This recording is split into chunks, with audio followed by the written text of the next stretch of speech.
reached the second epoch of the Royan Trine myth, the Sacred Reactor Epoch. After Balder, the sun's incarnation, had sealed the foreign divinity Huthrungur, the Frostlands fell into an endless dream. Assistant Navora, would you continue?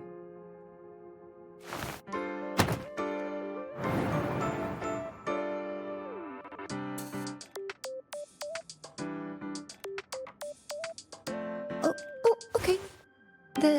This section, it describes how the Exostrider used its greatsword to seal the Threnodian behind the Strider Gate.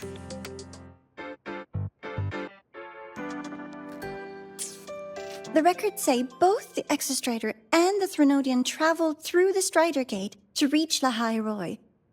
Their battle was fierce. The Threnodian pushed the Exostrider to the brink of defeat. But at that moment, for, reasons unknown, the Exostrider's reactor drive flared with blinding light.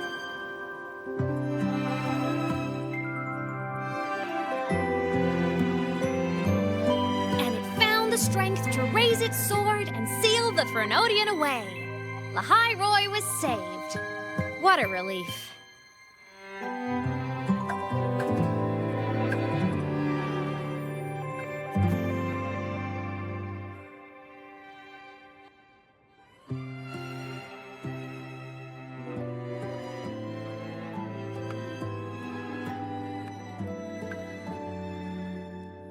Hi. Nice to meet you. I'm Aemeath from Rebel College, same as you. First time seeing you in class. Trying to collect credits from all 4 departments? That's ambitious. Welcome to the academic quagmire. Aemeath, I've been looking for you. I never got the chance to thank you. Thank me? The day the Eye of the Threnodian appeared, you drove it back and saved me. Did I? Sorry, I don't remember that. She doesn't sound like she's lying. Then how...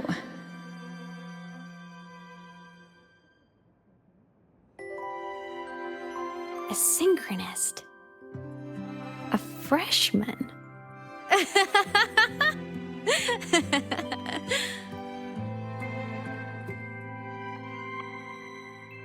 What's so funny?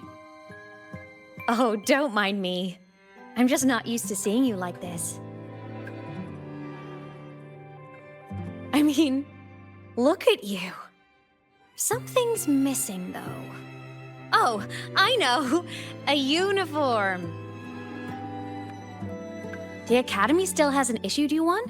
They're painfully slow sometimes.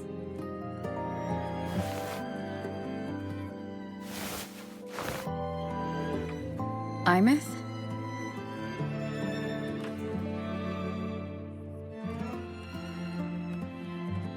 I have to go.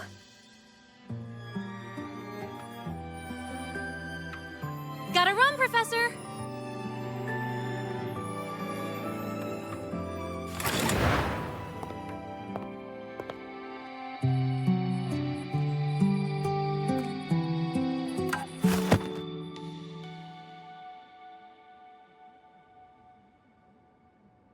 Rover, let's try to channel that enthusiasm into listening.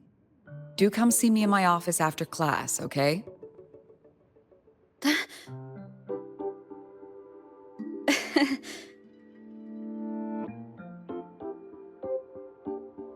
Assistant Navora, if you would.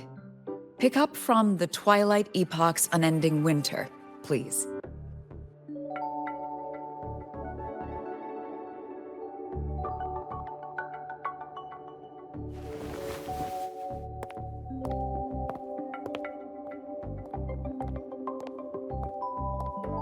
Sigrika, could you come to the library with me? Okay. Hey, did you notice the new student? The one who kept talking to herself during class.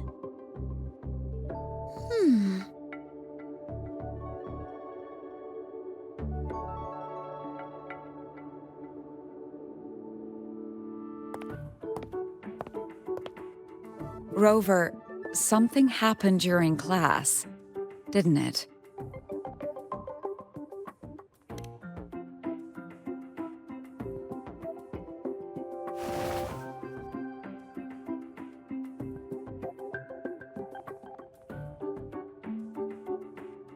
So a girl named Aemeath just got up and left the lecture hall.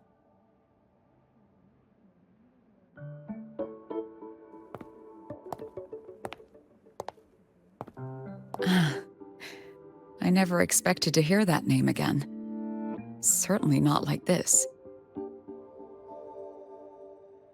Perhaps you've just had a run-in with a ghost. After all, you were the only one who saw her.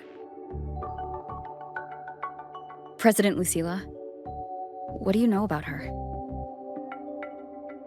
Stay at Rebel College long enough, and you'll eventually hear her name mentioned. Though it's a story from over a decade ago now. Aemeath was a synchronist. Brilliant, popular. Professors had high hopes for her. Then, during a piloting drill, she simply vanished. She climbed into a simulator with the others, but when the cockpit reopened, hers was empty.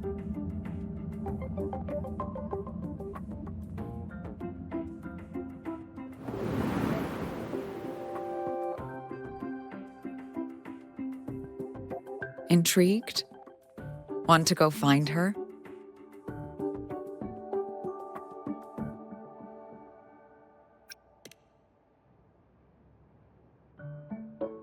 She saved you. Seems the mysteries around that girl are still multiplying.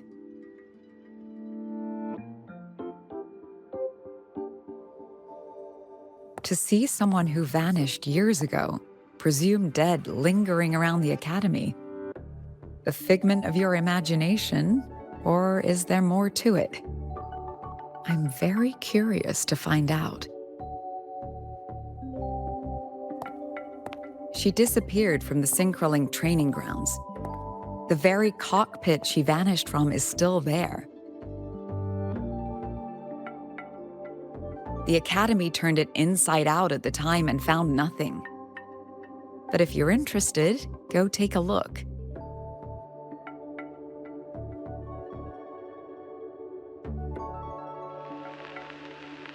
I expect you'll dig up some new surprises for us.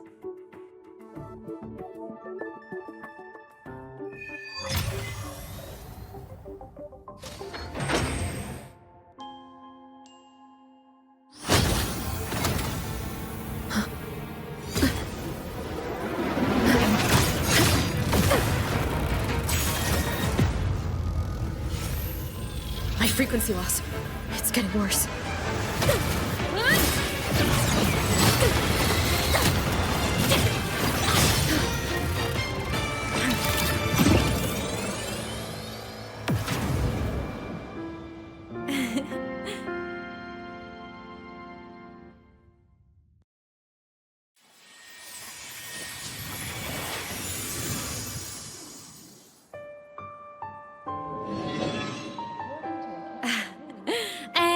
Nope. Still on the fritz. How are you feeling? I'm okay. After that mech flew off, I felt less of my frequency bleeding out. That mech's frequency felt like the presence from the rift back in Honami City.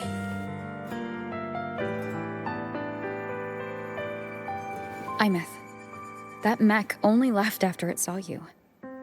After you clashed with it. That's twice you've saved me. Each time I'm left with more questions than answers. They say you're the Exostrider synchronist who's been missing for over 10 years. And your hand back there.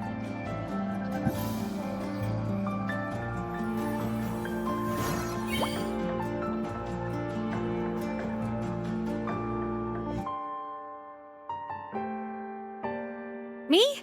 I'm not the Exostrider's synchronous now. I'm its resonator. I just died first. Call me a digital ghost.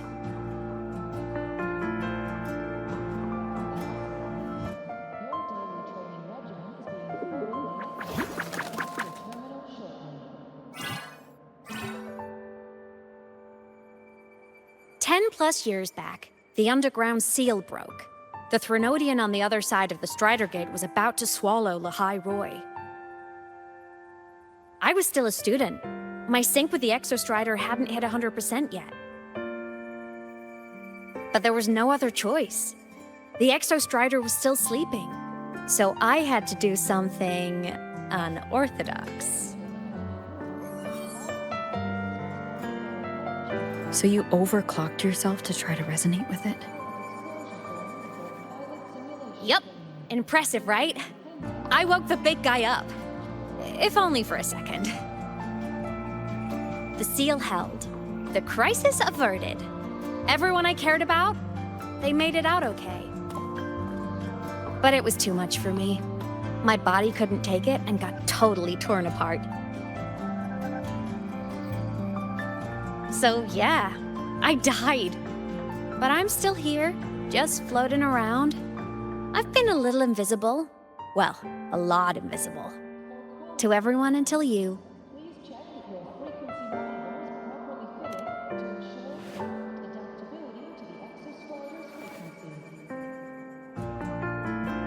You can see me now because of this little guy.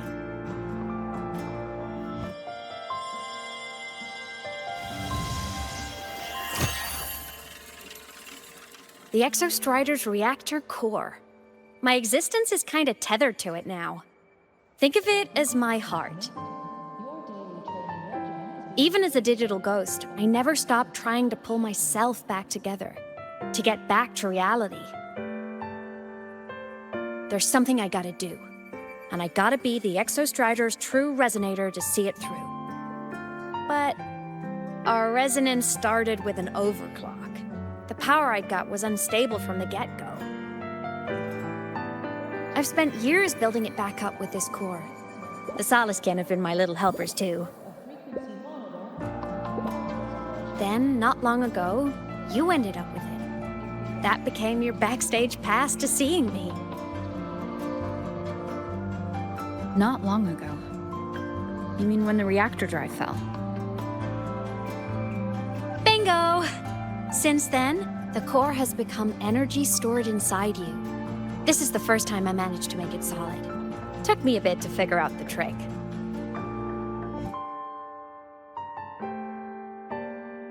Then it was you. You're the one who saved Mornier when she was dying. You and that junior of yours were always close.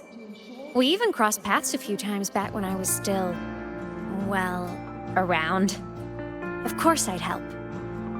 A junior of mine. So I really did know Mornier in the past.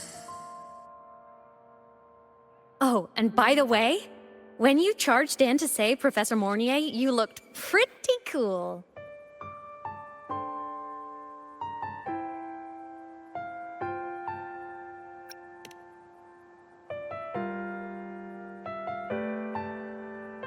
All right, no more teasing.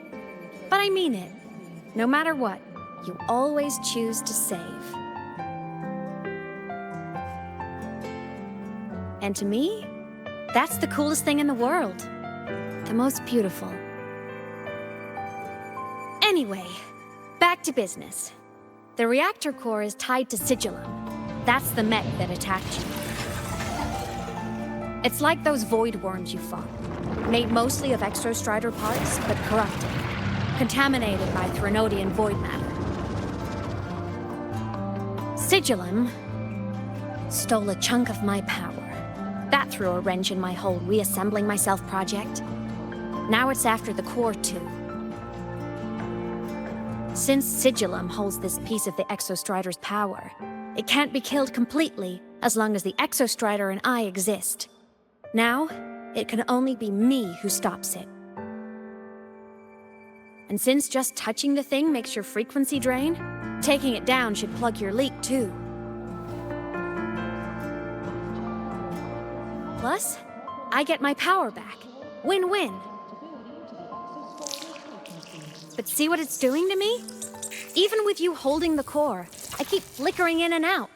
1 second I can touch you, the next I'm fading right through. So annoying. So will you help? You've got the core, and the reactor drive is wrecked. I can't do this alone.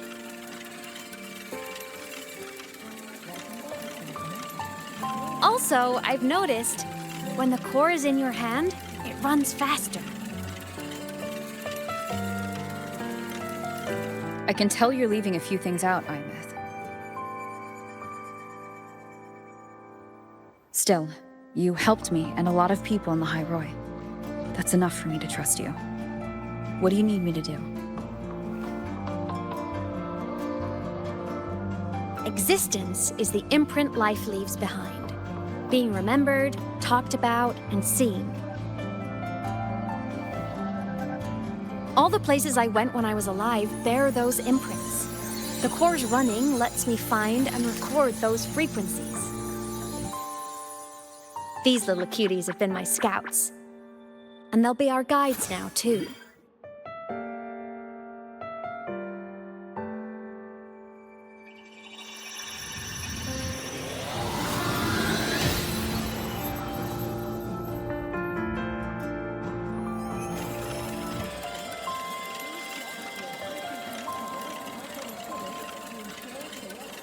Pretty easy, huh? All you gotta do is carry the core and follow our lead. I'll do it. Alrighty. Thanks in advance, study buddy.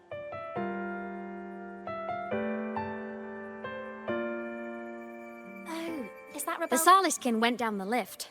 Let's follow. Before we go, I need to contact Mornier. The reactor drive was Lahai-Roi's son.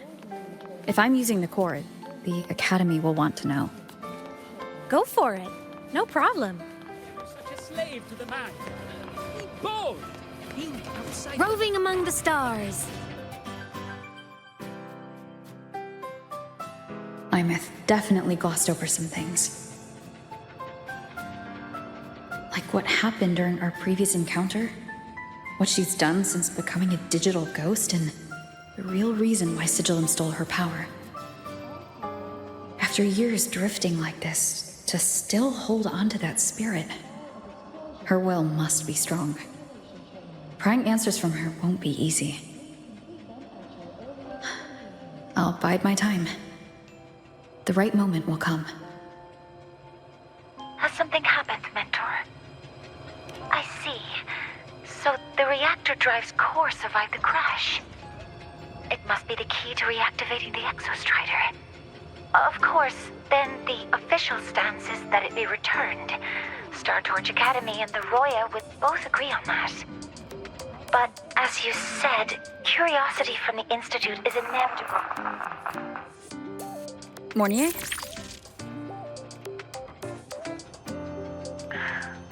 My. Already caused a stir in the training grounds.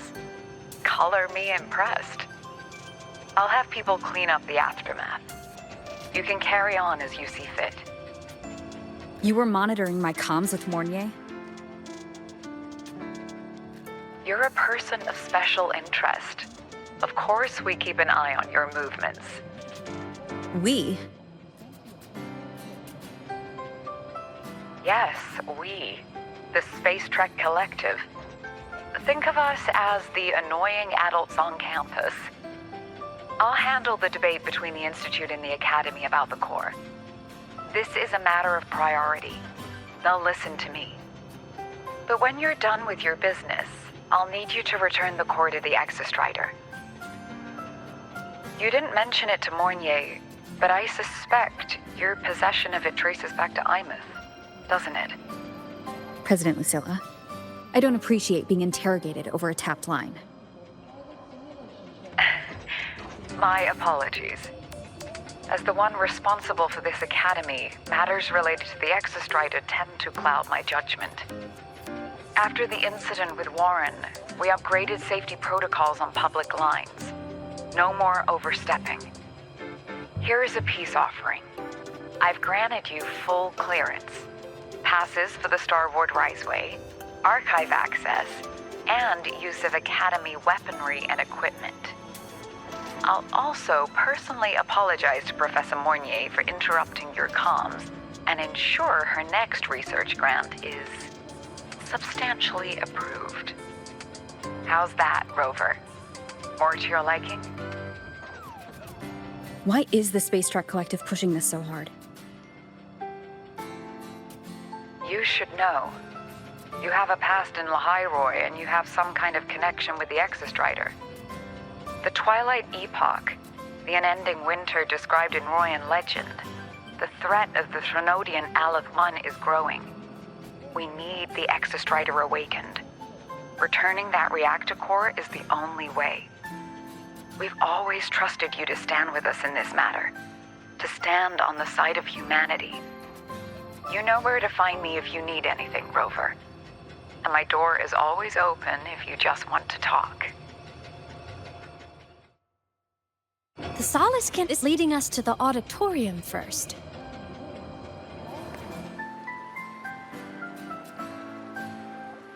She's a singer, a campus legend. She's only released online, but she's super popular. But her site hasn't been updated in over 10 years. She posted one last demo, and then nothing. Don't be such a downer. Maybe she just graduated and moved on to bigger things. Probably never showed her face to keep her life private. Doesn't matter. We still have her music. Here, even if you're not a fan, you should give her a listen. I'm new here, but even I was hooked when I first heard her songs.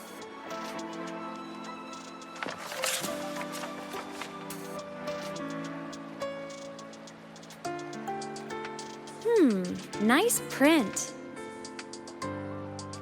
A fan meeting. Huh. If they're happy, I'm happy. Come on. Let's follow the Stylus Chrome and see what's going on in the auditorium.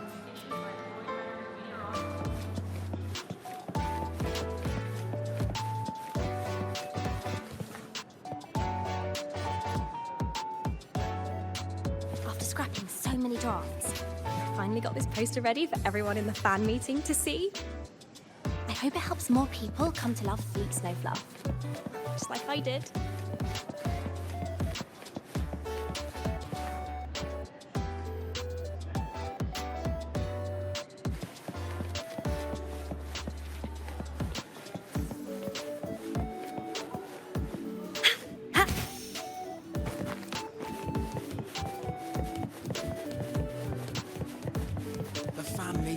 Made it on time. Thank goodness. Go get some rest. You don't want to stay up till the Reaper comes, do you? Impossible. I'm from the Department of Engineering. No one knows pulling all-nighters better than we do. I'm faster in my mech, you know.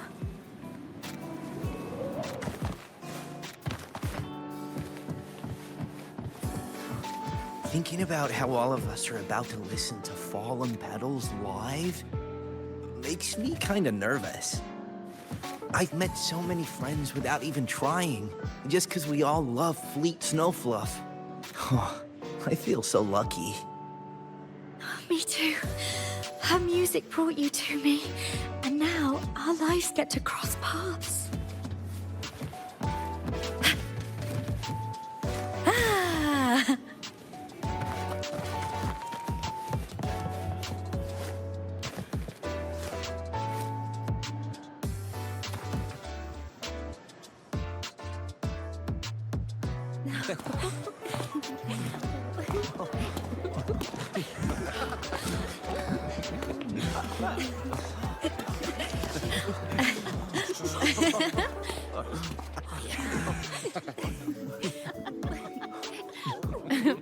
What?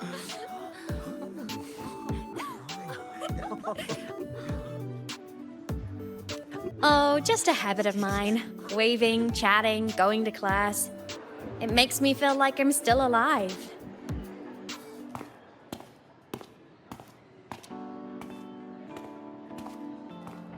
If I stop, I might forget what it felt like to be human.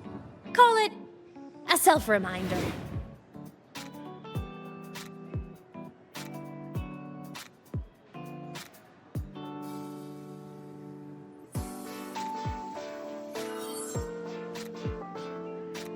Fleet Snowfluff? Yep, that's me. But don't say my alias out loud. It's embarrassing. So you weren't just a synchronist. You had a whole other life here. Just one of my many hobbies. I was into photography, gaming, movie nights with friends.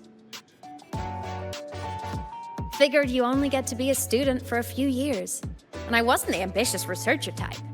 I wanted to soak it all up while I could. I tried a little bit of everything. I just wanted a happy, carefree life.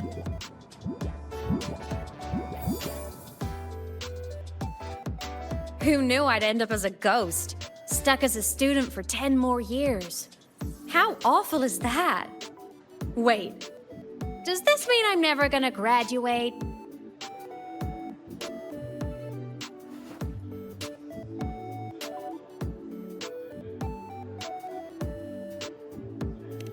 Hope so. Guess everyone needs something to hold on to. It's good to have a little hope. But I have to say, it's really moving to hear people talk about my songs after all this time. I wrote those for myself, you know? Never expected so many people to care.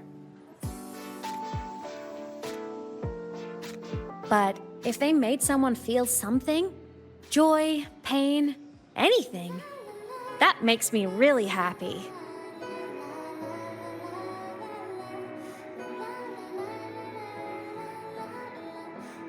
Hey, listen. Hear that song playing in the auditorium? That's the unfinished demo I left on my site. What a shame. I really should have finished that before the training run. Now it's my little musical epitaph.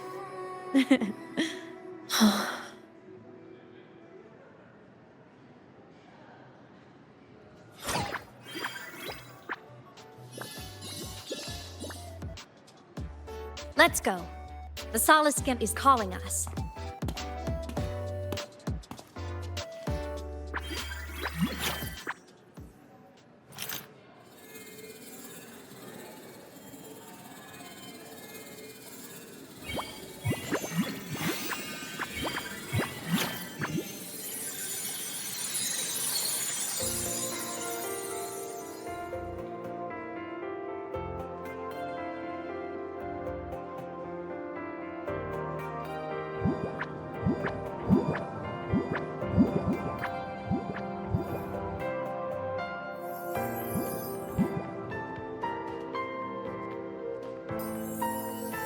Is that the student rep from Rebel College? That's one bold speech. Is she giving a welcome speech or recruiting for a space adventure club? Uh-oh, the professors look upset. But she made a good point, didn't she? Isn't that passion the entire reason we're here? To explore whatever's out there again.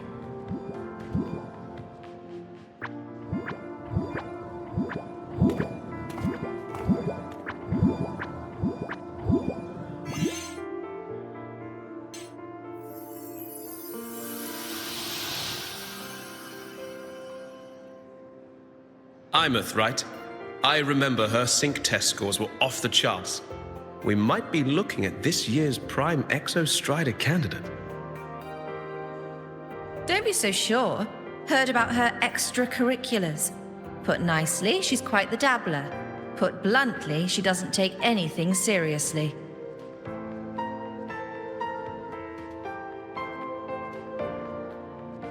Potential is still potential. She's brilliant. She just needs guidance.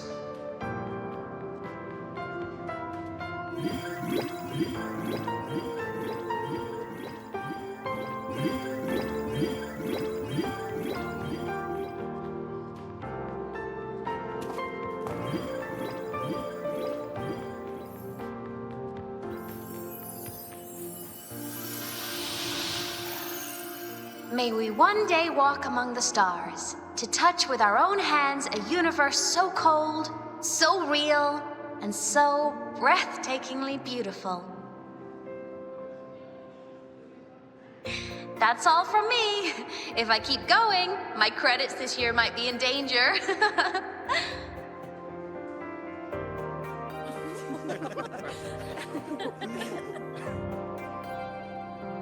It's an amazing feeling to be here at Star Torch Academy, and to know I'll be sharing this journey into the great unknown with all of you.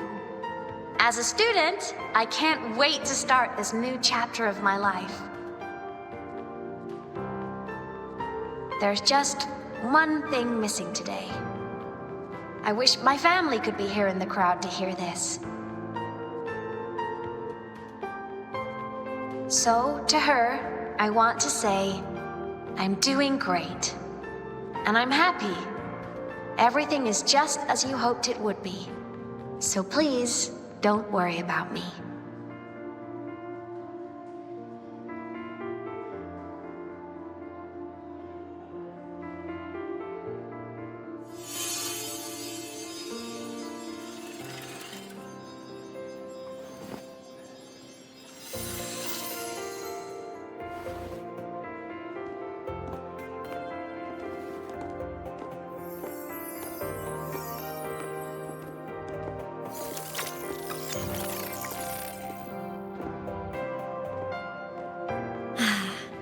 Looking back, I really do miss those days. Star Torch Academy is a nice place. I mean, I caused my fair share of trouble, but the professors never turned me away from lectures. You saved Lahai-Roi, Aemeath. But you paid for it with your future. And no one even knows.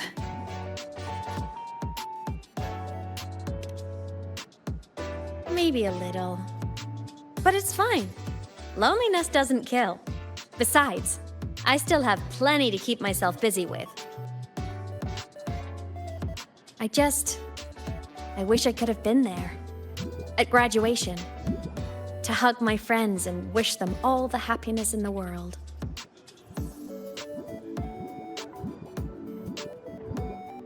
The Stylus can headed outside. Let's catch up.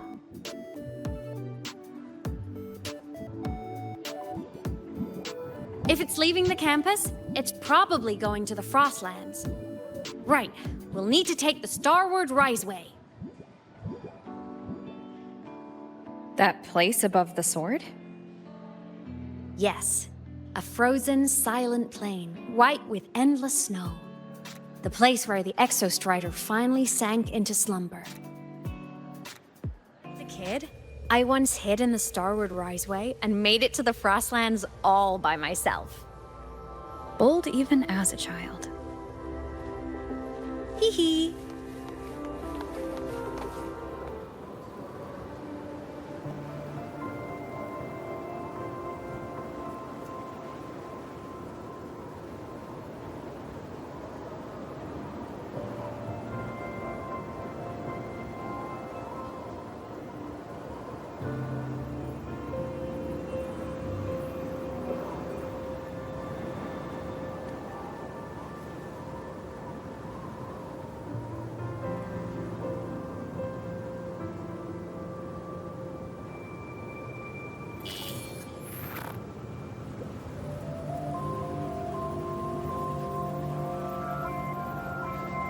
Cold? I'm fine.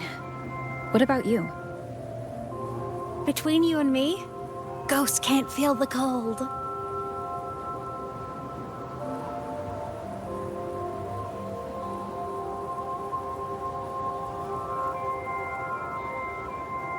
The snow. It's so beautiful. What a coincidence to run into you here. This is a pleasant surprise. Oh, it's Dr. Luke. When he's around, just pretend I'm not here. Otherwise, you look like a weirdo talking to thin air. You should hide too, okay? This is our secret journey.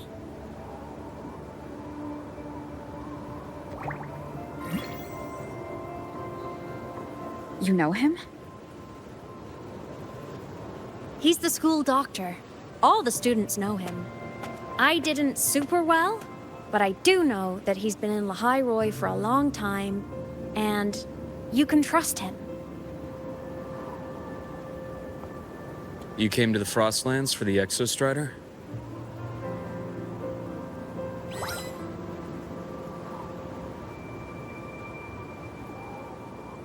I'm headed the same way. I've got to check in on some researchers stationed out here on long-term fieldwork. Having a guide might make the trip a little easier. What do you say? Let me help you modify your bike. There are quite a few waterways, and its current setup might not handle them well.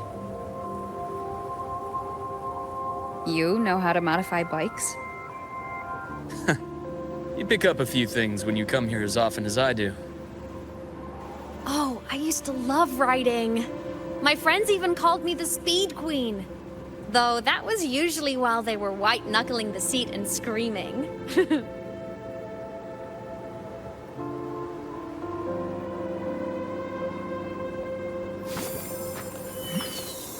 Look at this place.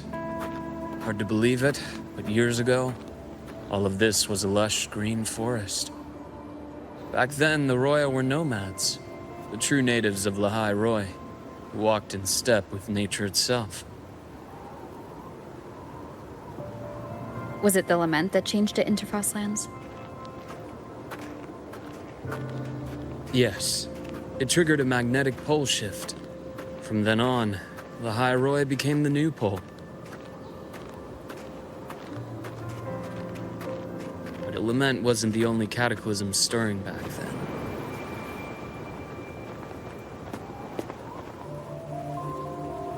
In the past, we had already reached the stars, but at some point, the etheric sea spread to cover all of Solaris.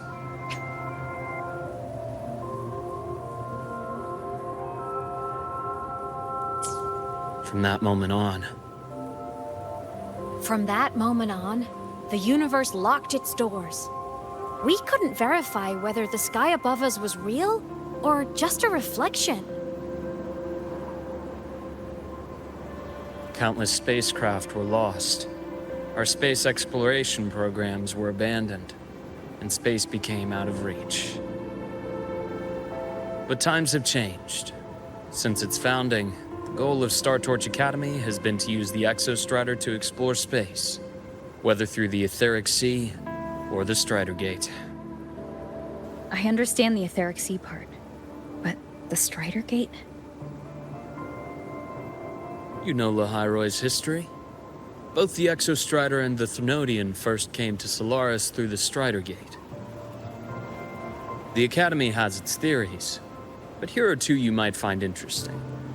The Strider Gate is a gateway to outer space, and Aleph 1 is a Threnodian alien to Solaris.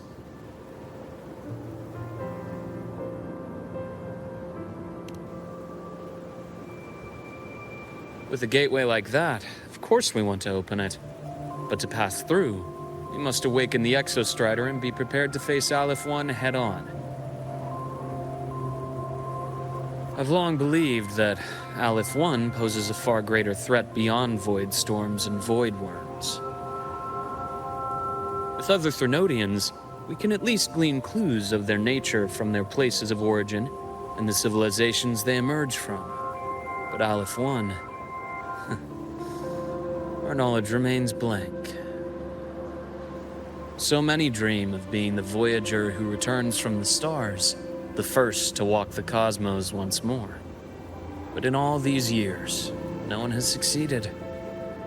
The Etheric Sea phenomenon cast us into isolation, but it also gave birth to all our dreams of what could lie beyond. And those dreams are still alive today.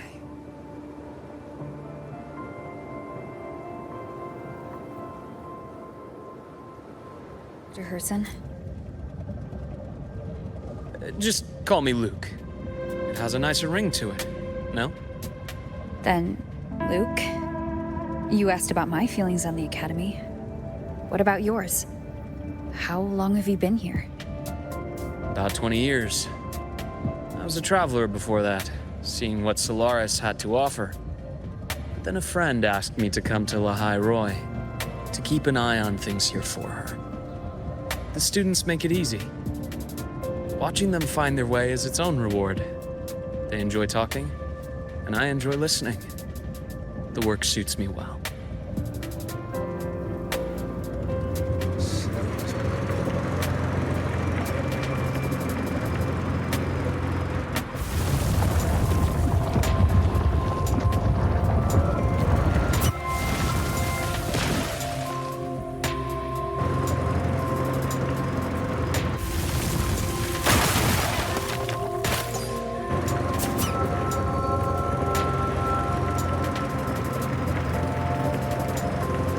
See that?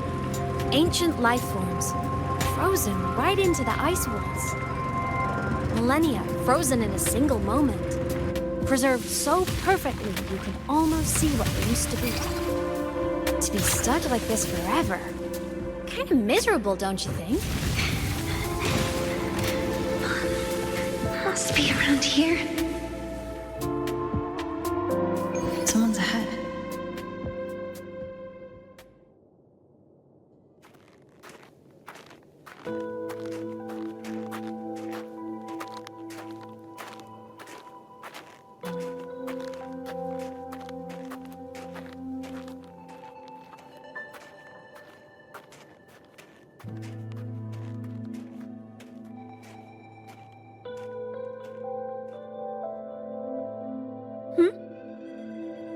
You are the one who was talking to yourself in class.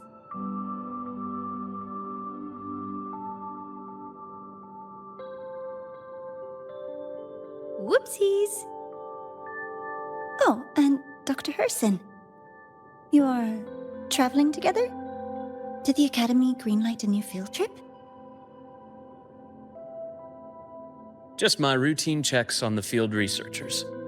Rover here has their own business to attend to, but we're headed the same way.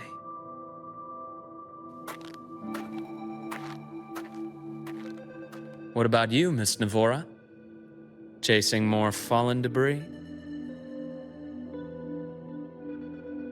Yes, exactly.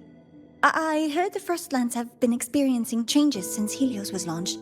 I had a hypothesis that new debris fields might have been exposed. Debris? Space equipment that fell from the sky long ago. Probes, satellites, and even space stations. Some previous digs unearthed wreckage containing records lost during the Lament. Oh, and images. Photos taken in orbit of other planets. They were absolutely breathtakingly beautiful.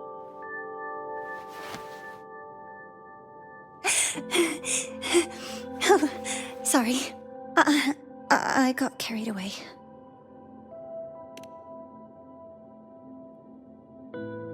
Thank you. Sometimes I'll just start info dumping. I know it's not the best.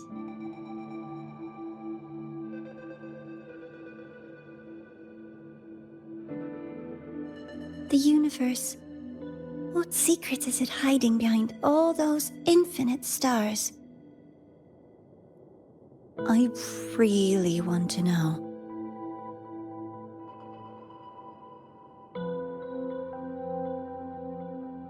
Anyway, in short, I came here for the fallen debris.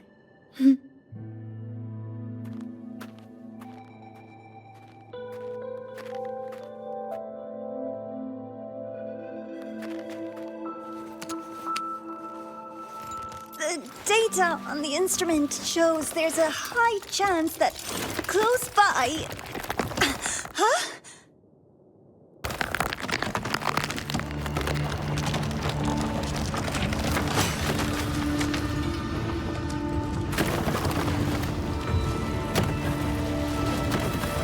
Run!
I knew it! There had to have been undiscovered debris in this area. It must have been sealed in the ice wall all this time. Luke, Navora, you alright?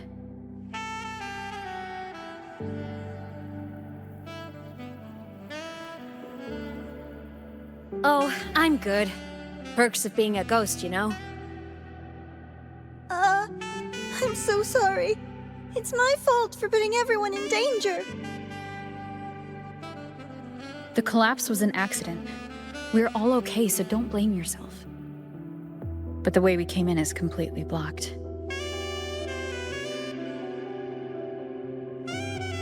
Scaling that ice wall? It's too high, too risky. I'd rather not have a student on that climb. I've contacted the Academy. They're sending a rescue team. Once Navora is safely returned, we'll set out again.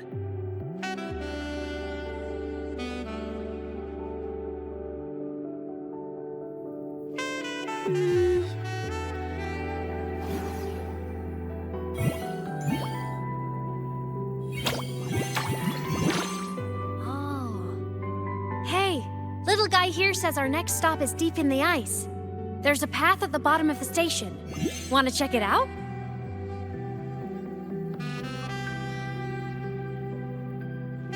What about waiting inside the station? It's freezing out here, and another collapse is possible. It's safer to wait for the rescue team indoors. I agree. I want to see what's inside too. With Rover on the team, a quick recon should be manageable. Up to you.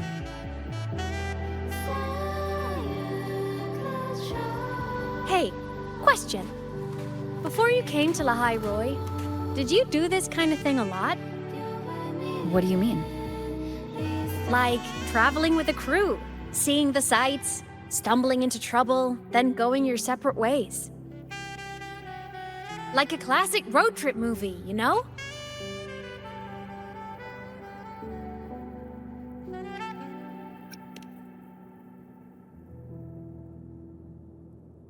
Oh, so more big budget action? I can see that. Solaris is crazy. Looks like this time I get a co-starring role. Amazing! Let's keep going, study buddy.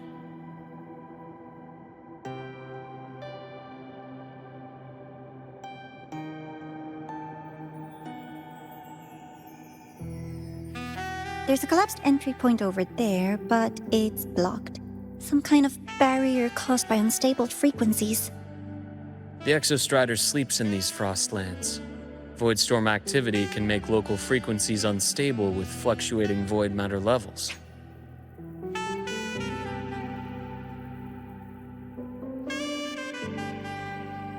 Oh, taking this opportunity, let me grant you access to the module adapter. Huh. It's already unlocked.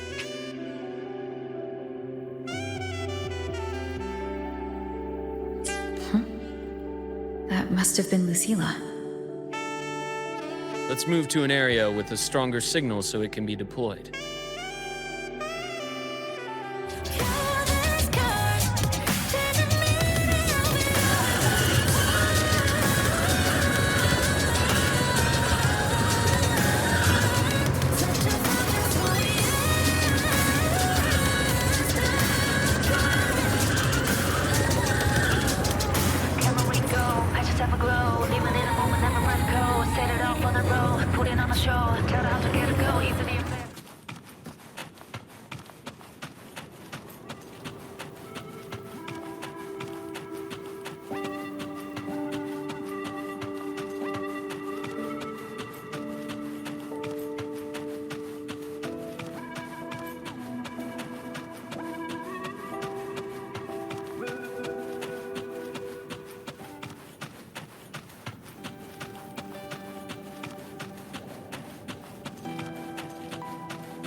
This module adapter was developed by Star Torch Academy for Frostland expeditions. It lets you interact with frequencies disrupted by void matter. Give it a try. You'll need it here.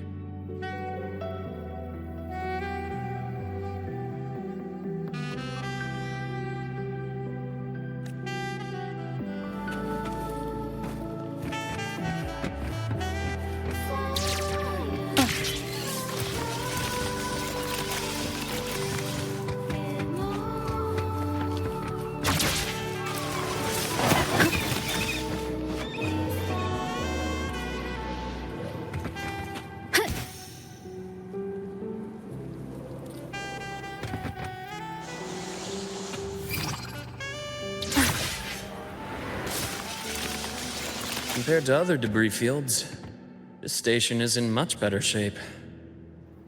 It's amazing.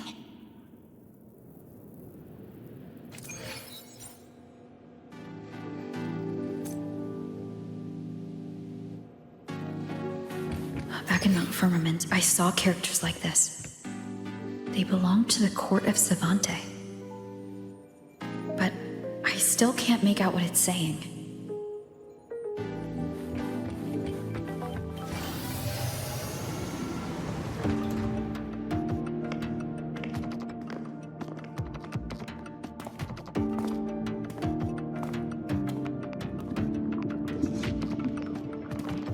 This is...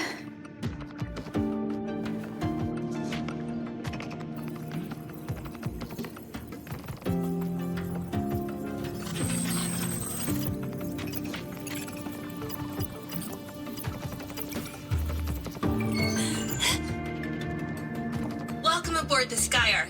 I'm Wenlu, your guide for today's tour.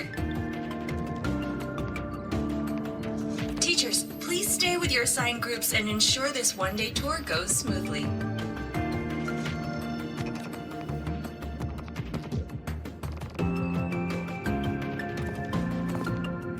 Please direct your attention here. This containment unit holds droplets of the etheric sea itself. As you know, the etheric sea suddenly appeared above Solaris one day. During that initial event, the court of Savante briefly glimpsed a figure of a white-haired woman. She vanished in an instant, leaving countless puzzles in her wake.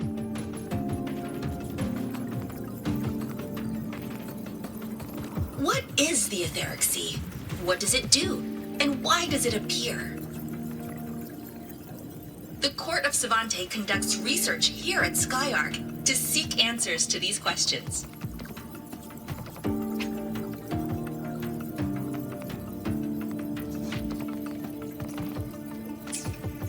Next, please scan your clearance with the system and follow me in an orderly manner. We will now proceed to the central deck. Awaiting us is this station's most significant breakthrough, a mass relay device powered by a stabilized sample. A sample of the etheric sea? If it's part of the fallen debris, can it be? This research started before the phenomenon first appeared? Oh my, this is an absolutely incredible discovery! Thank my lucky stars I came to the Frostlands today. That guide was probably a hologram frozen in the system's memory. Huh. Those brilliant minds in the Institute will be wetting themselves over this. One-day tour, huh? From the way she spoke, the visitors must have been school kids. Guess hopping a shuttle into orbit wasn't a big deal back then. The containment unit looks custom-made too. Transporting those samples safely would have been a massive logistical operation. Huh. Court of Savante Space Station. This is an exceptionally rare find.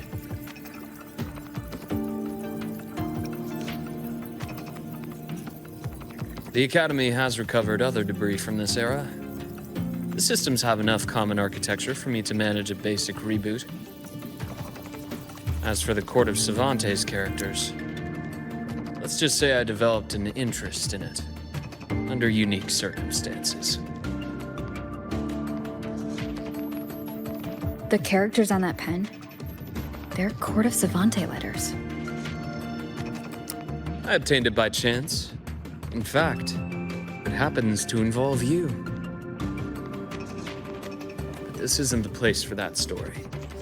When we're back at the Academy, come by the infirmary. I'll explain then. After all, it is a long story. Ooh, sounds mysterious. I want to hear the story too. Please. Pretty please.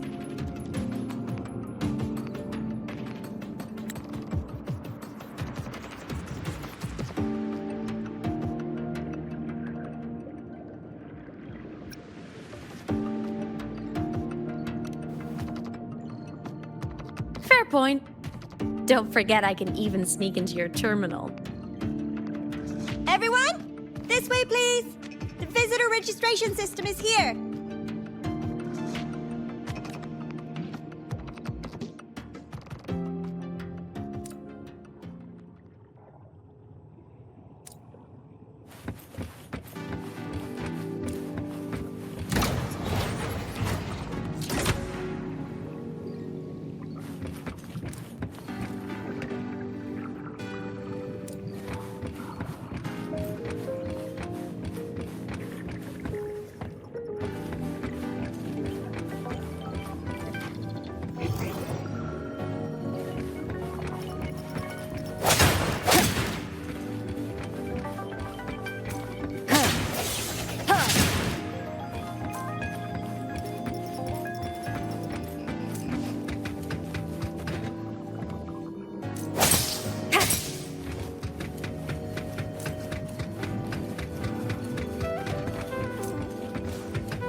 Welcome aboard the SkyArk space station. It's an honor to share this vessel of knowledge with you as we journey across the stars.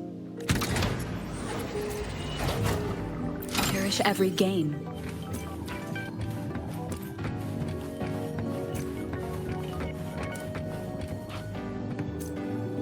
The clearance we got won't grant us access to the entire station. We'll need to register again later. Also, while the hull looks intact, the system is reading several parameters in the red. It could be the etheric sea's droplets affecting the surroundings, spreading through the station.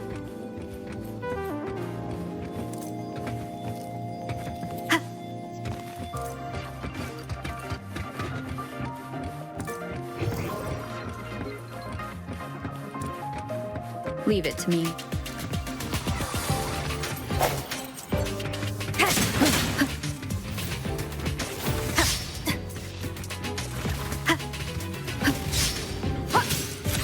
Hopefully this helps.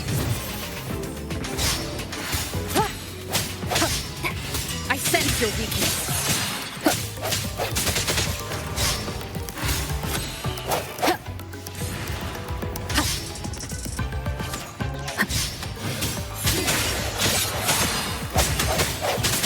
Hopefully this helps.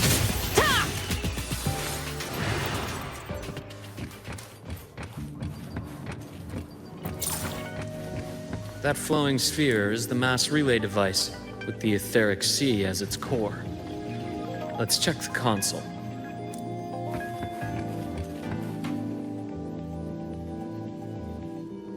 With the droplets dispersed, some space station sectors have become unstable. This mass relay device shares the same origin as the droplets.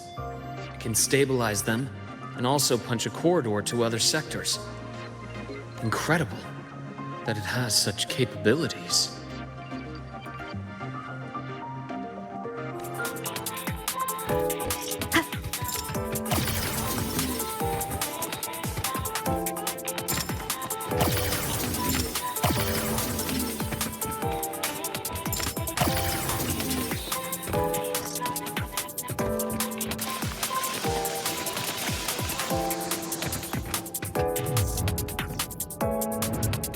Here. Hello? Digital ghost, remember? Hacking this is easy. Welcome to Aemeath.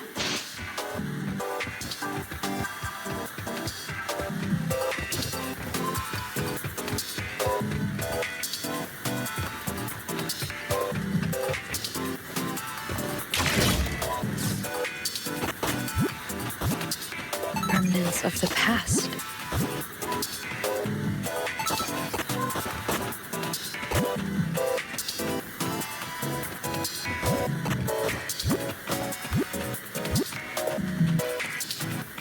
An unexpected discovery.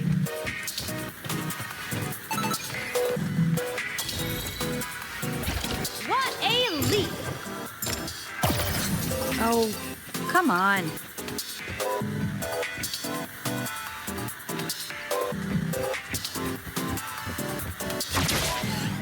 Track system activated. Done. This track was used to transport experimental samples from space. The storage facility should be just ahead.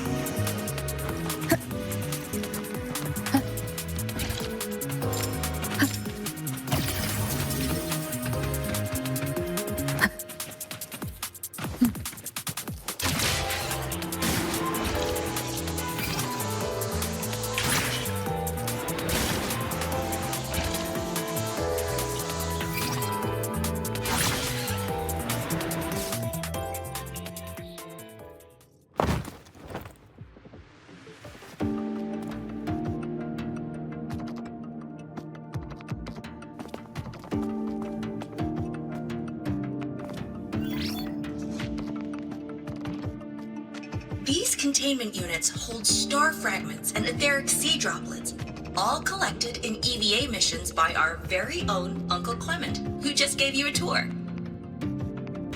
It's exhausting work, After each mission, he requires a full cycle in a recovery pod. Let's thank Uncle Clement, and then gather here.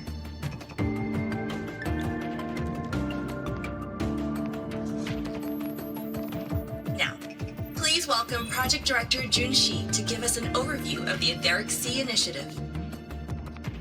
By now, you will have experienced our mass relay device. It is our first major breakthrough and definitive proof of our theory that the Etheric Sea can be utilized as a gateway.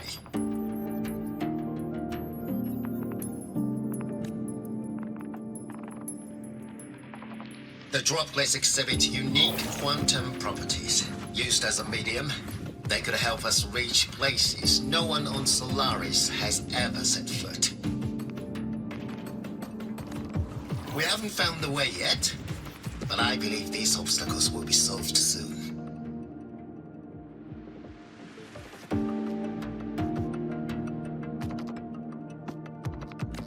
I have faith, not just in the court of Savante, but also in humanity's resolve to explore the stars, and in the budding curiosity I see before me. A mind that feeds on the light of distant stars will never be content to simply look. It will find a way to make the journey. Recently, a brilliant new mind joined SkyArk. Our work was instrumental in developing the mass relay device. Let's welcome Professor Wei Ying to share her vision.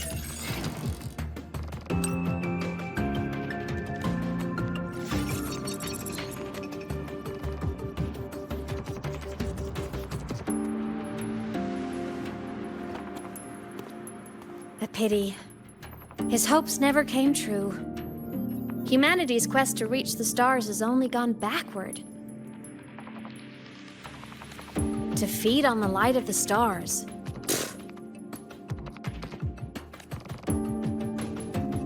Venturing into the unknown beyond the Etheric Sea. Romantic idea. Though who says something ugly isn't waiting out there in the dark?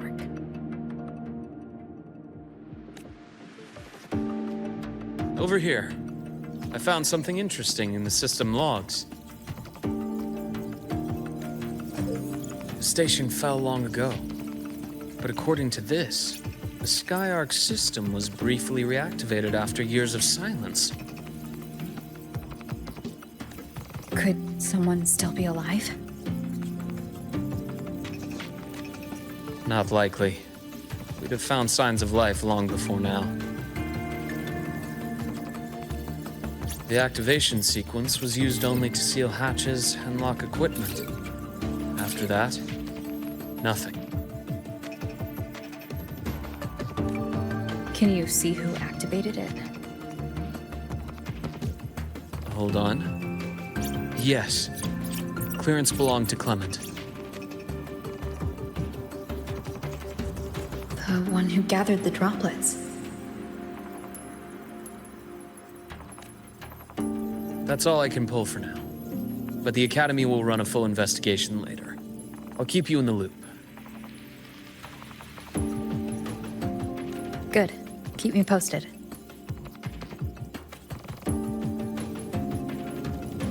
Shame the director's speech got cut off. I can't help but wonder what that colleague of his was going to say.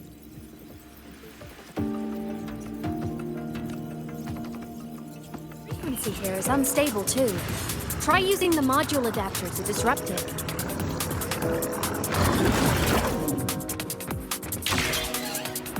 Look left! I hacked the SkyArk system. This is the data archive center. Those blocks are all storage modules. And that moving one? An anomalous module gone hostile due to the SkyArk system's glitches. Moving deeper into the sector. I'm on it! Look! Lahai-Roi Blocks is complete.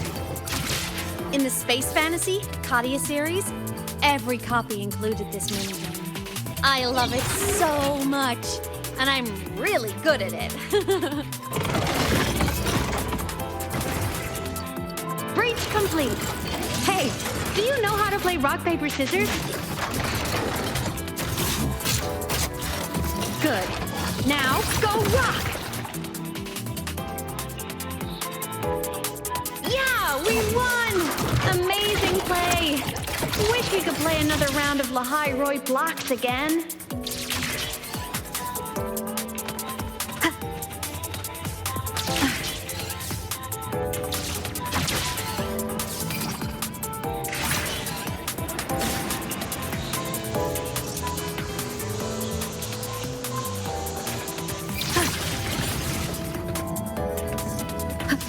Things are just like minions in the Space Fantasy Katia series. I'll clear them out for you. Those modules fell and took out the hostiles? Doesn't it feel like we've been extra lucky this whole way? You're right, but some modules did attack us. Hard to tell if the SkyArk system likes us or not.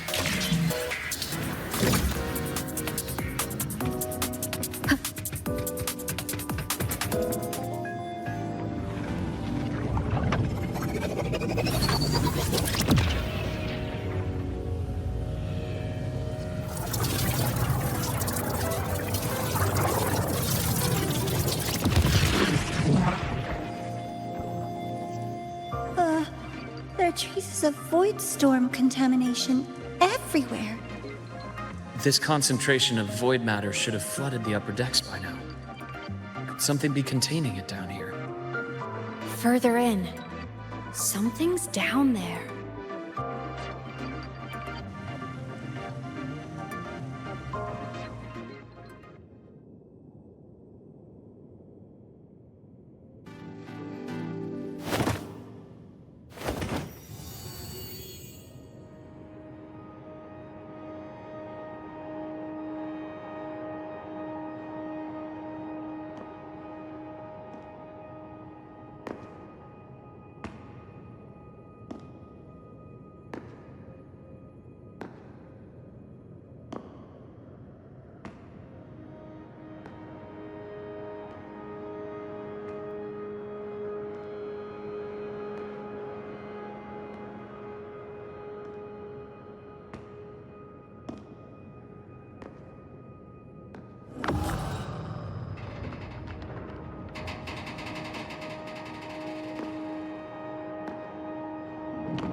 Huh?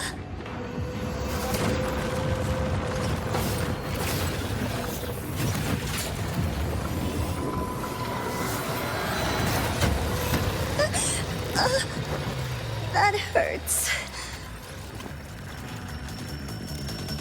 Navora!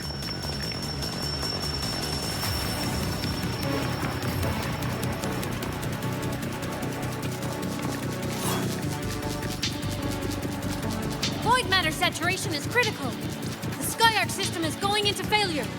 I'm going in to try to stabilize it.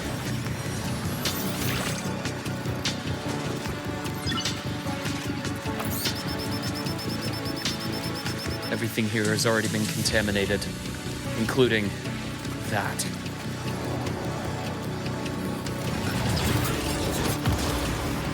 From a doctor's perspective, the only healing left for what this man has become is release.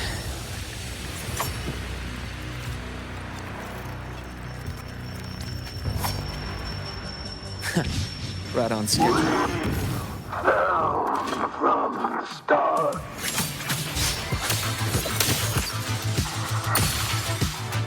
Balance ends here.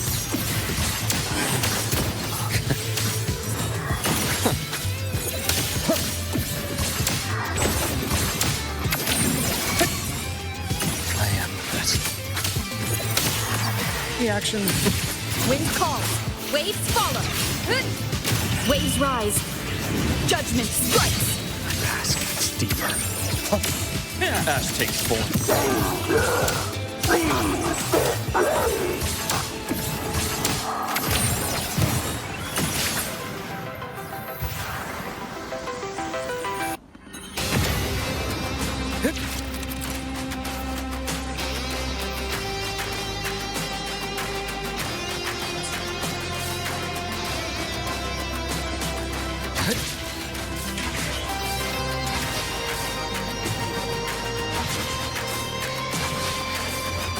nice change of view.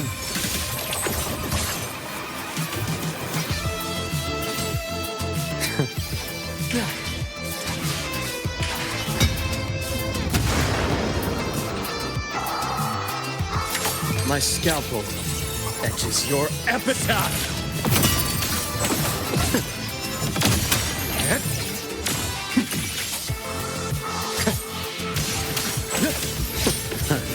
Got entombed in daybreak.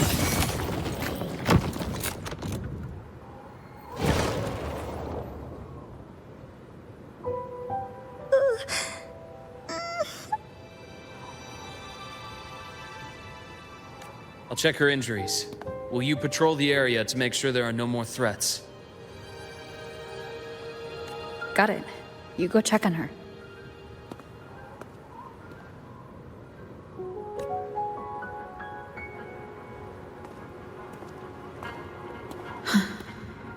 What's that?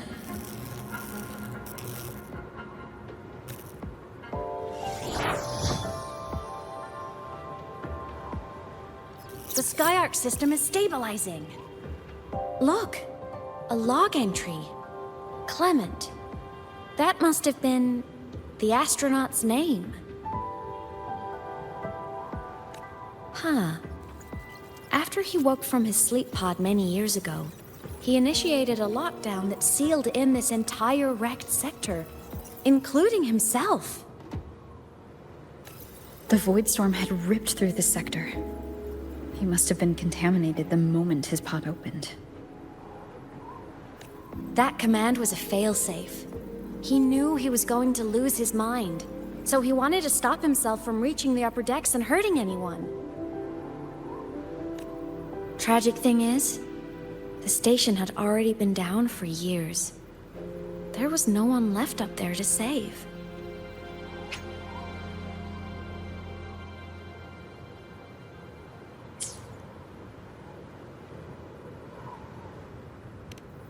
Even if his friends were gone, he might have thought of future explorers. Someone kind to children would have wanted to protect the innocent. To wake up from one long dream, only to fall into a deeper nightmare. Maybe it would have been kinder to never wake up at all.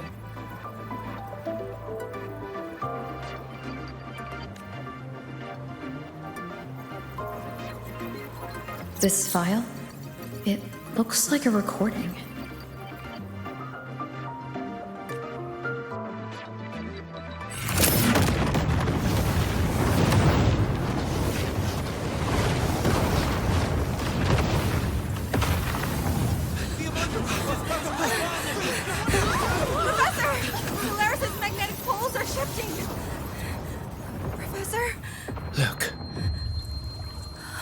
Someone's falling straight from their etherics.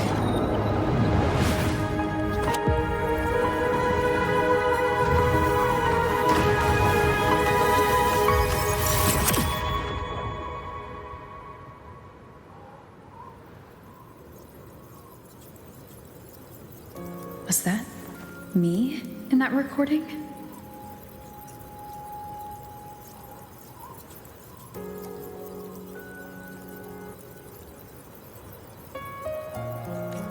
That had to have been the station's final moments, when the etheric sea phenomenon suddenly spread and engulfed all of Solaris, like Luke said.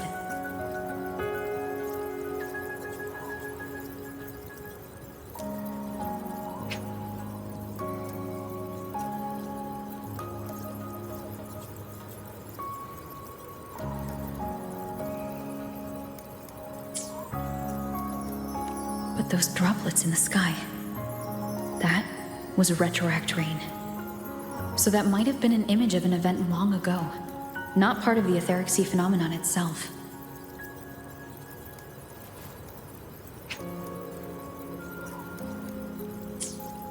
Did I really fall from the etheric sea?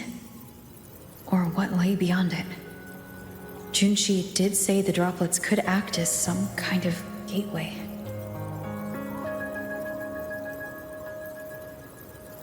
Back then, could I have?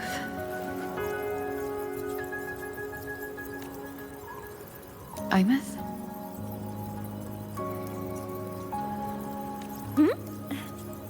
What's up?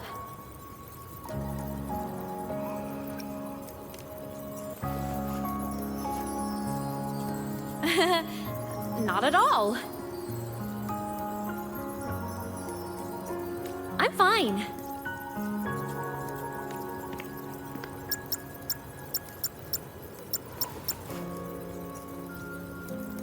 I'd recommend you keep this private. Don't leave the recording for the Academy's teams to find.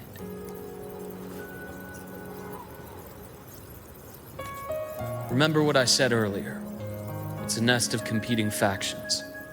Anything connected to your past needs to be handled with discretion. So, what do you think, leader of the Black Shores?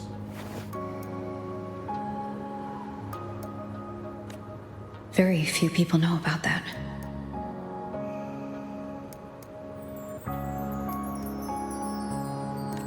Be direct with me, Luke.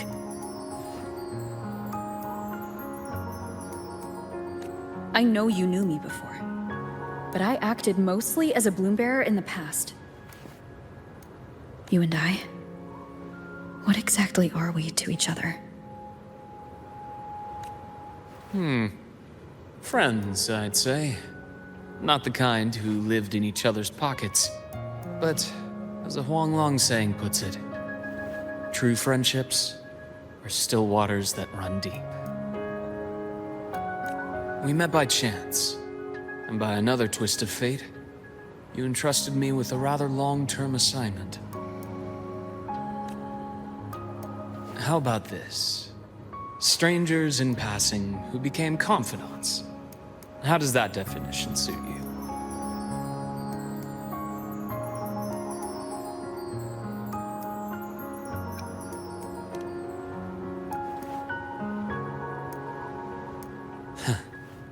Sorry, but it's the truth. We didn't spend much time together, but we got along instinctively. Star Torch is a web of competing interests. If this video leaks, it'd create quite the cleanup operation. After your sudden exit years ago, people were lining up to unpack your history. Solaris's Golden Girl, forever a mystery.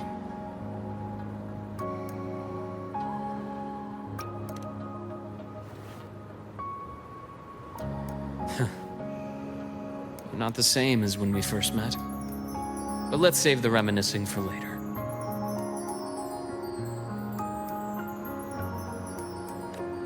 Navora's hurt. I've stabilized her, but as a doctor, I must stay to watch over her. From this point, you'll have to proceed alone. We'll wait here for the Academy's retrieval team. All right. I'll see you back at the infirmary.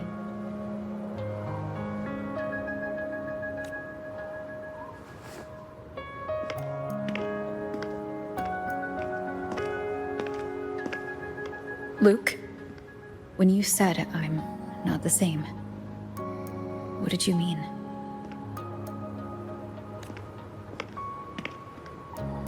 Just my impression. I could be wrong, but you seem lighter now. More hopeful. Happier.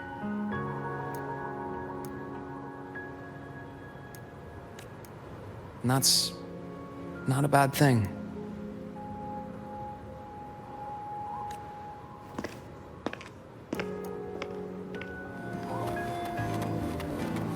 Looks like a long way. Better take the bike.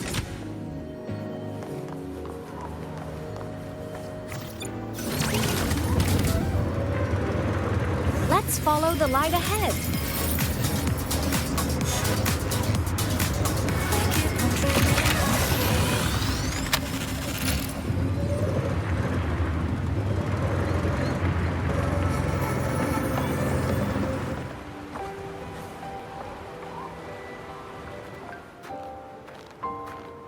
So it was here.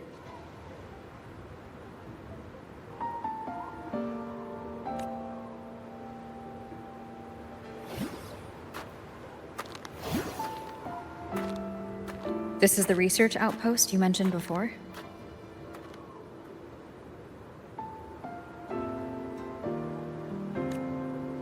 One of them. I worked at several outposts back then, but this one wasn't so lucky. The scan shows it was hit by a sudden void storm surge. No survivors.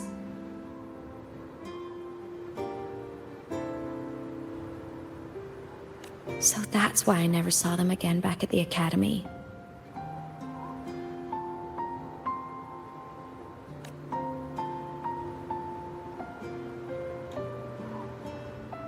I thought I just didn't see them around. Aemeath.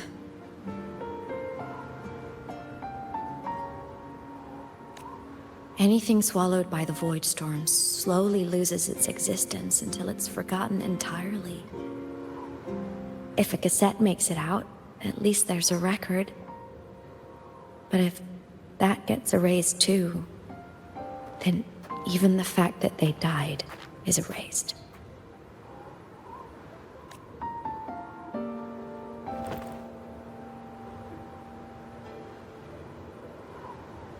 Use the core. I want to see them again.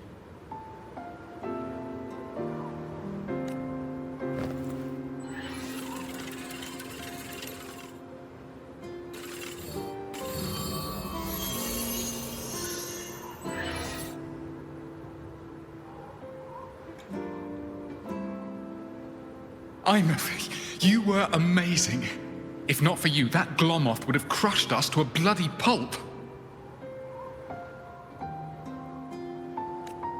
I'm still shaking, but you're already cool as ice. Are all synchronists from Rebel College as composed as you? If you want to thank her, share your Voidstorm research. To the Frostlands came our little Aemeath for this curiosity. You should show her that thesis you've been writing for years. Aemeath, you think cassettes might be a breakthrough? I'm not sure. Right now, they're just for archiving. Actual transcription feels like a leap. Try looking to the Exoswarm for inspiration. In Lahai-Roi, only one power against the Voidstorm exists, and that all comes from the Exostrider. Your thesis or your delicious stew, either works. I'm not picky.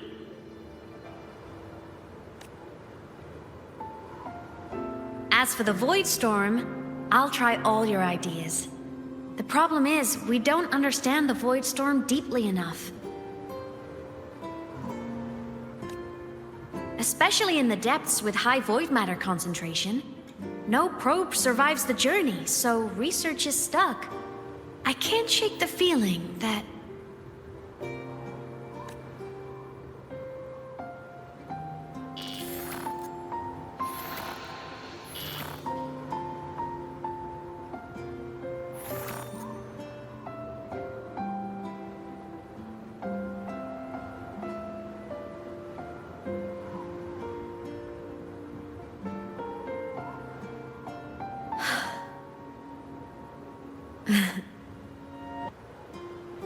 When I was a child, my parents were lost to a void storm.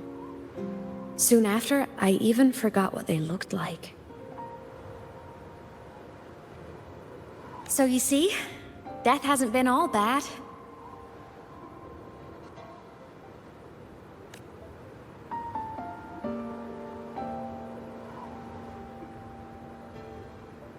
Once I became a digital ghost, void matter couldn't affect me anymore. Even if the whole world forgets my friends and colleagues, I still get to remember every single one of them. Aemeath? Yep.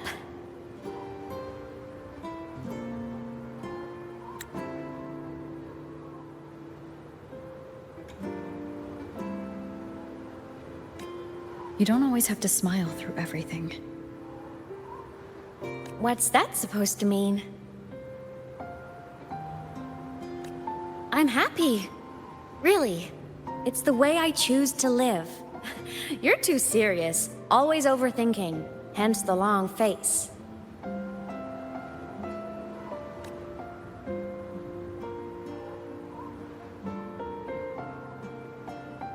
You wouldn't understand how happy this moment makes me.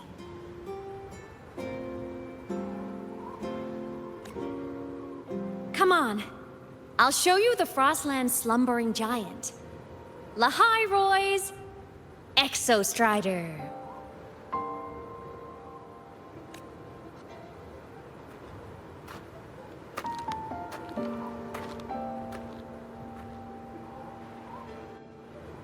Ever since I became a digital ghost over 10 years ago, I've stayed in Lahai-Roi.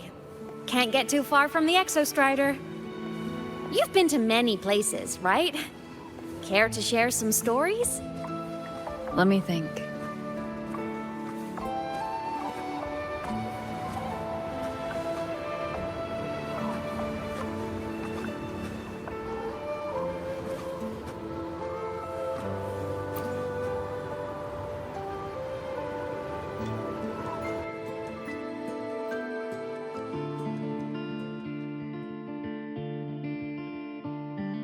So the rain holding Jinzhou captive stopped. Time began to flow again, and everyone got to celebrate a new beginning with the Moon-Chasing Festival. Then you returned to the Black Shores, to the place that's always watched over you from afar. Oh, and the archipelagos, Raguna and Septimont.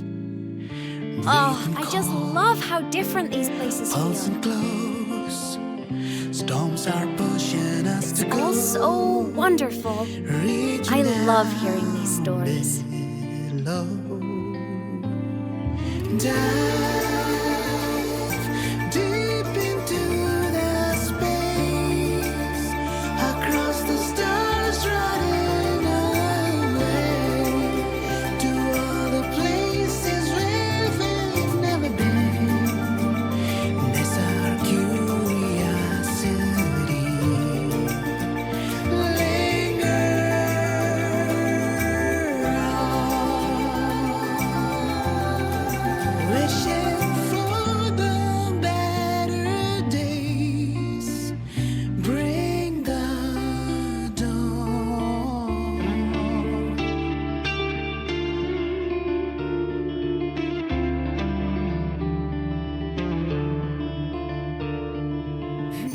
Satellites, quiet core, resonance is hard to find. Meteors crash towards frozen crust that can't crush, crave for the unknown. Engine falls. It wasn't all smooth sailing. Plenty of emergencies along the way. Still, it all sounds amazing. And I know you must care for some of the people you met. Tell me, this journey you've been on since losing your memories, have you been happy? Yeah. That's all that matters.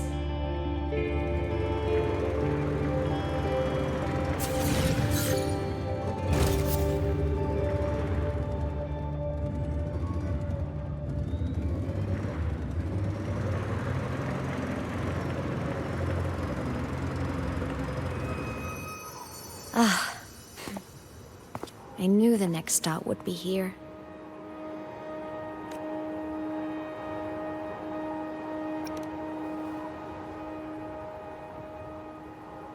The cabin up ahead. It's where I used to live with my family.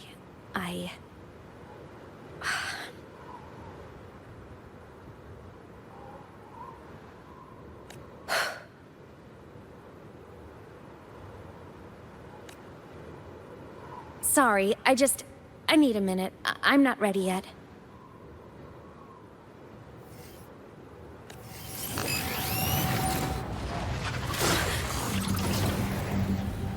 Just like before. The moment it appears, my frequency starts getting sucked out of me. Aemeath said it's a Threnodian derivative, like the Void Worm.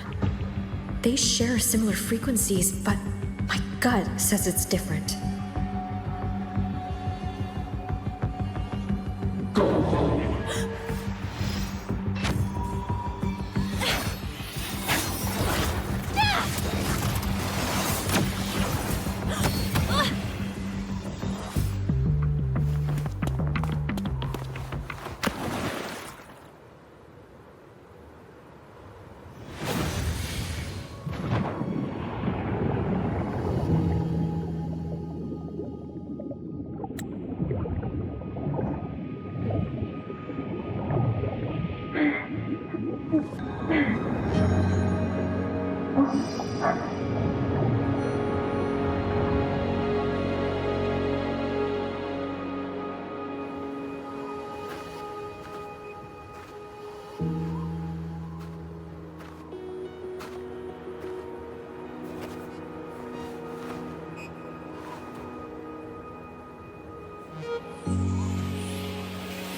What happened to ya?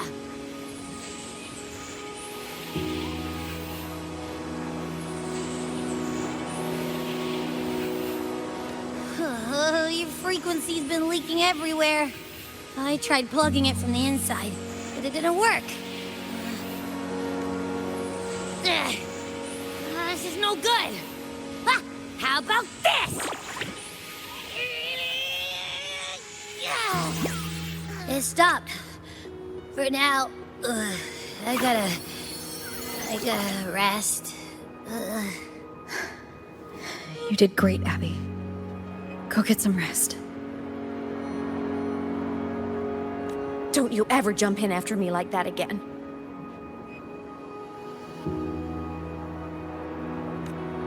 The void matter concentration down there is too high. If you fall into void space, even you could be consumed, erased from existence.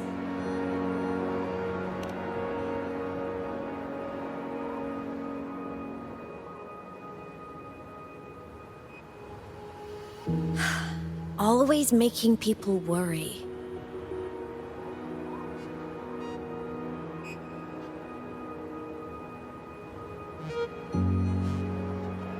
There's a theory in Lahai-Roi.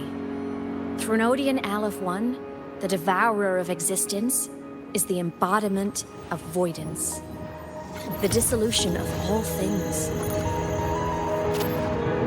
Its true form is like a black hole.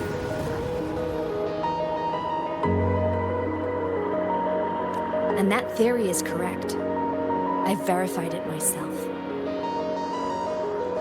So far, I'm the only one who's reached it. Because I'm already dead, and no living soul could withstand a place like that. You went inside the Threnodian itself? Yes. Think of a severe void storm as a manifestation and portal into void space itself. A higher dimensional plane. It's pitch black, but also like a kaleidoscope.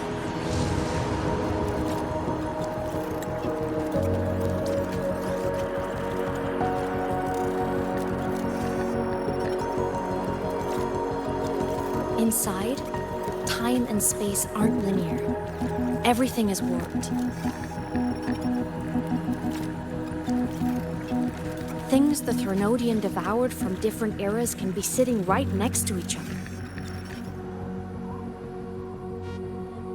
I know you fought many Threnodians, but Aleph 1 is different. It's already won elsewhere.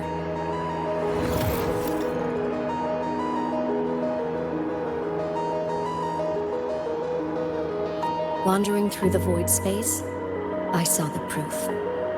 The graveyard of civilizations it's already ended.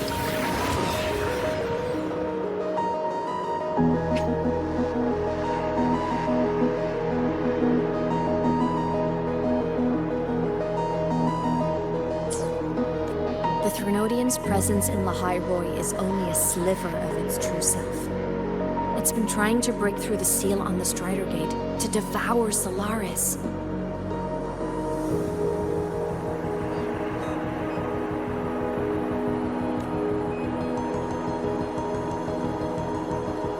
So, don't go wandering off alone. Not until the Exostrider awakens.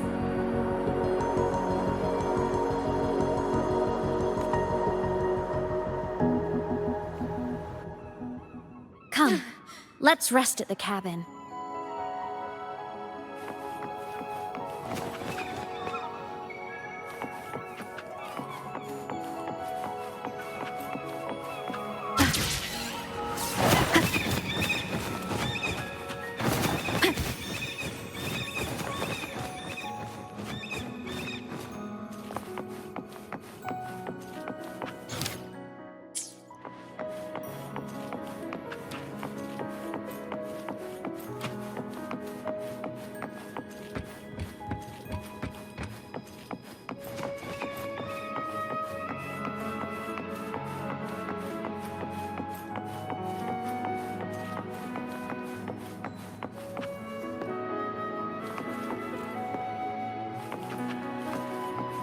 I'll stay outside and keep watch, just in case Sigillum comes back.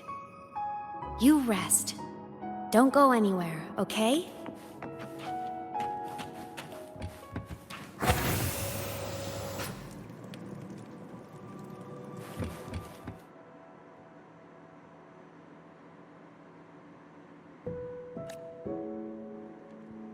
I thought I remembered something before in the lake. I should look around this cabin while I wait for her to get back.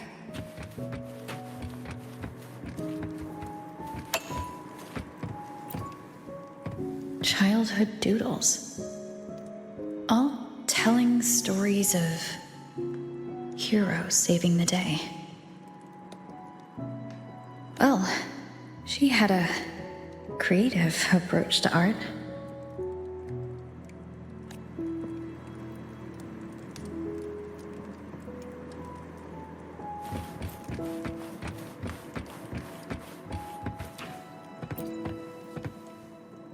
A game console, 2 controllers.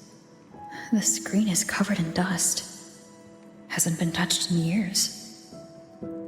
Space Fantasy Katya 6. Split stars. Most games here are RPGs or co-op games.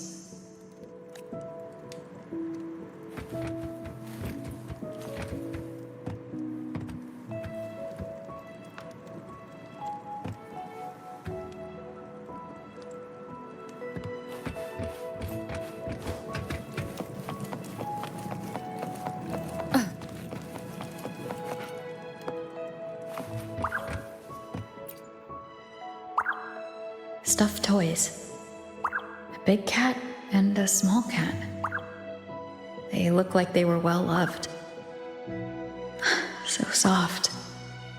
You could probably hug these all night.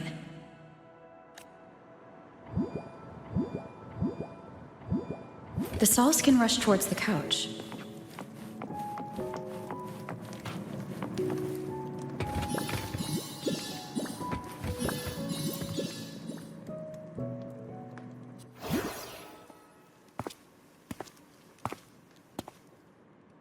Aemeath still isn't back, but if my hunch is right.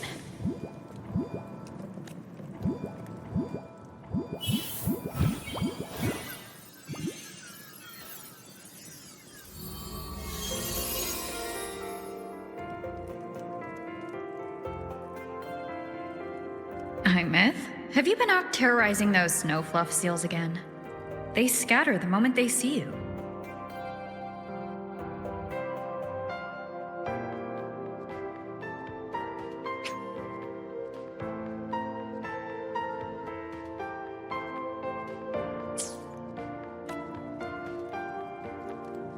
Keep this up, and it won't be long before there isn't anyone left in the Frostlands to play with.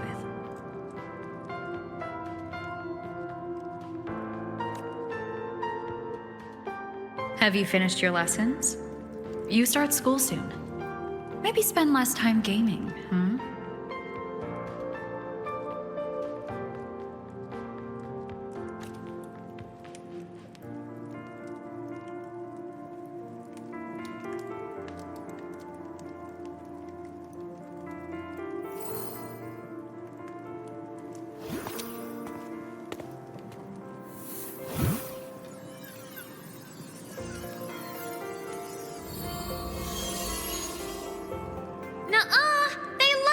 With me. Why else would they crawl over and play before running away? And my lessons... You promised me another level of split stars. No takebacks.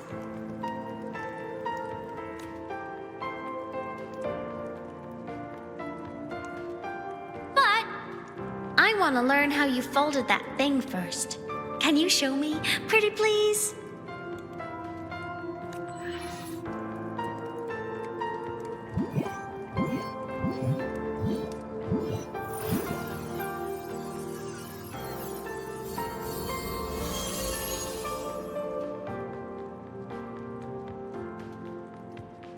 You mean the paper plane? Yeah! Mine always nosedives right away. But yours flew so far. How?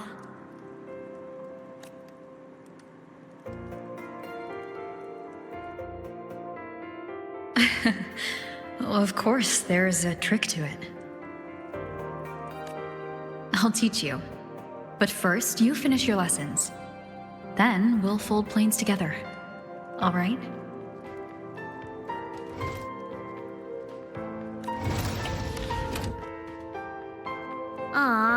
Okay.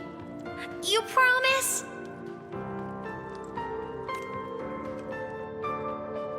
I promise. Cross my heart.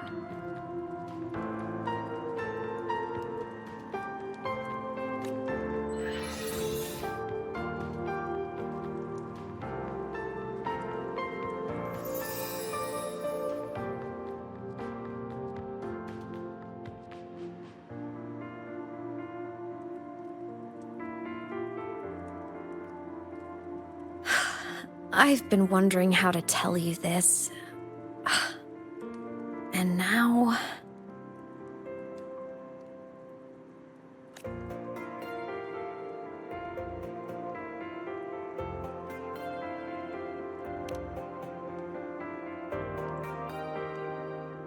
When I was little, I woke up one morning and realized I couldn't remember the sound of my parents' laughter anymore.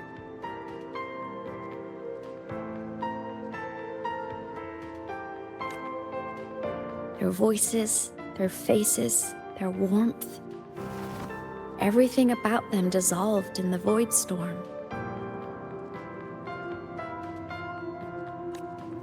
Later, even the memory of forgetting them began to fade from my mind. It terrified me to the bone. I didn't know how to fight it. I felt cold, and I knew I had to do something, anything to make it stop. So I ran away from Bjorder Woods by myself. I hid in the Starwood Riseway and made my way to the Frostlands.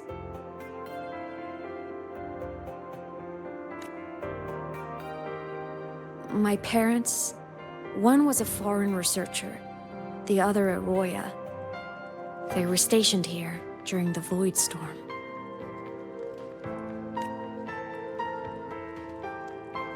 I wanted to return to where we once lived, but I couldn't remember the way. I stumbled around for so long, until I finally reached this lake.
Everything is okay now.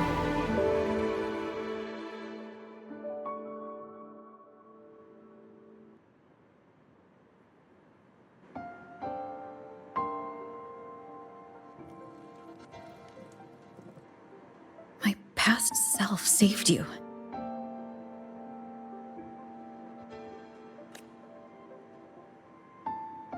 I was sinking into the lake, choking. Everything was fading, until a pair of warm hands caught me. They held on tight and pulled me out. And when I opened my eyes, I saw you.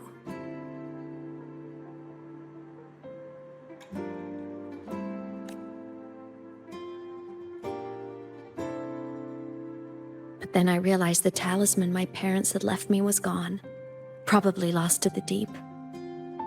The thought alone broke my heart. I cried so hard, and you had no choice but to scoop me up, comforting me as best you could. You took me back to your cabin to get warm. And after that, well, you guessed it. I stayed with you there, under your care, until the day you left Lahai-Roi.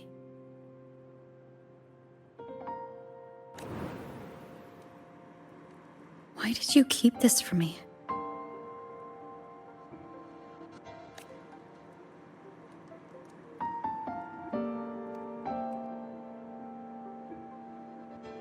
Because it would have been awkward.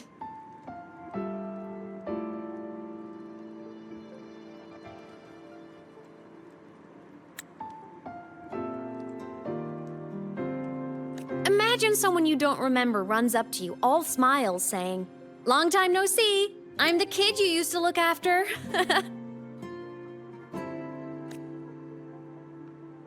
And what would I even say next? Want to go visit our old cabin? I listened to you and topped my class, or, yeah, I accidentally got myself killed, my bad.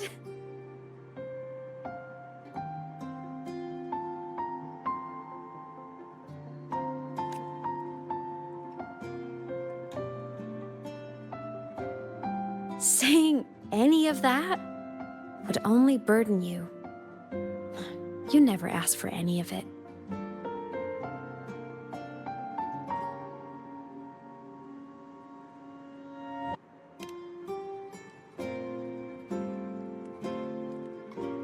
Since I woke in the Gorges of Spirits, I've met many people from my past. They've helped me recover pieces of myself. It's a good thing.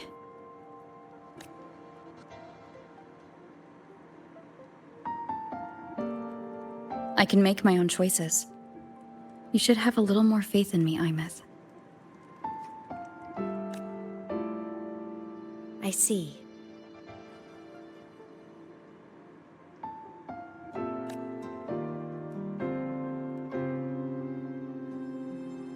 Then I'll just shoot away.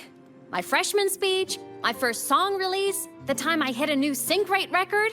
You missed all the big moments.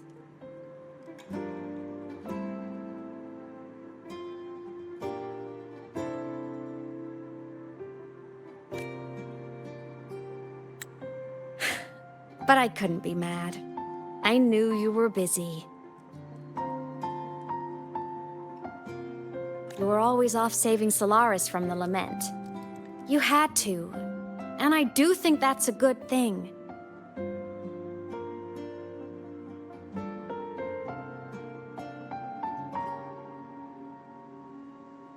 So I thought, why can't I do the same? Look, I kept Lahai-Roi safe while you were away. Sure, there was a cost, but not bad for your unofficial apprentice, right?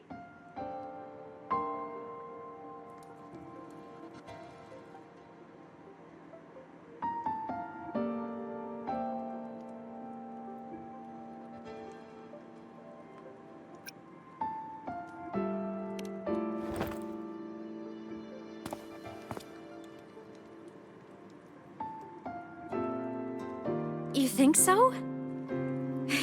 Hearing that from a big old savior like you, well, that's nice.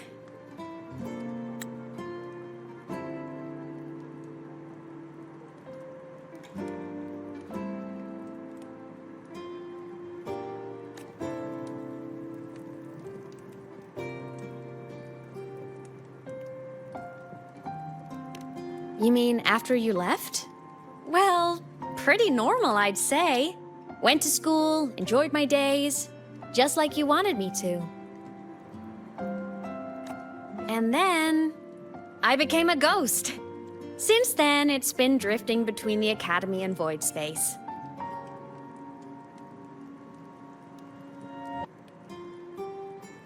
See? There is a bright side. Dying gave me a free pass into void space. I'd call that a win. Gotta explore somewhere, right?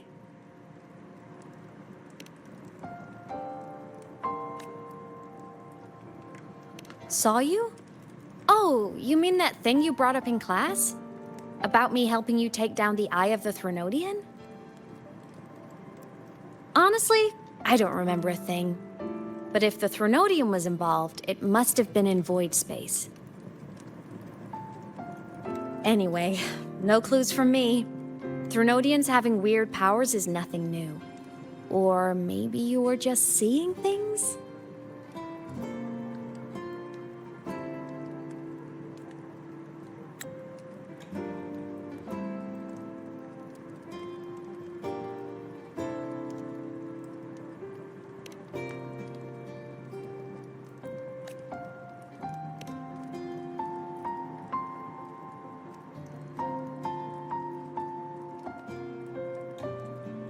Hey, easy now. Just rest here tonight. We'll handle everything tomorrow when you're stronger. Project Rebuilding Myself is going great. Once we reach the Exostrider and recharge with the reactor, we can make for Sigillum and finish it for good. I will take care of the problem for you.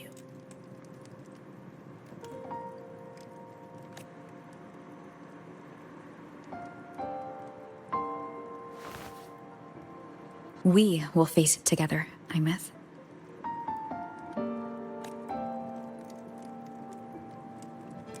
Of course. But for now, bedtime. You take your old room. I'll be in mine.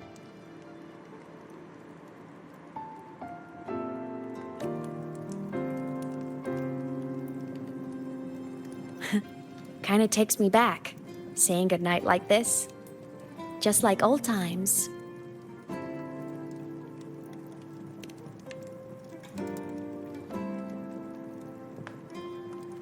Good night.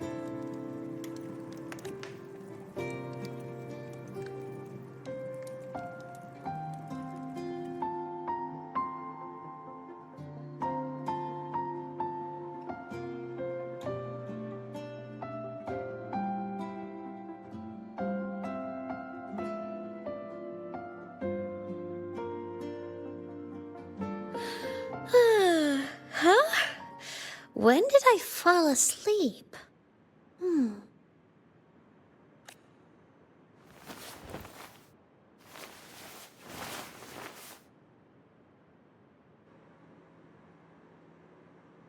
My paper plane.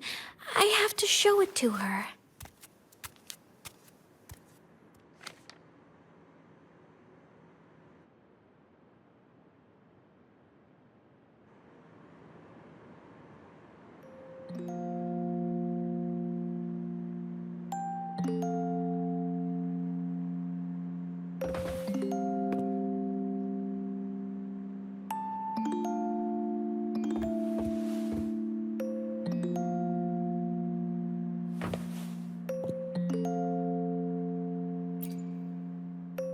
This cat stuffy she gave me is so warm.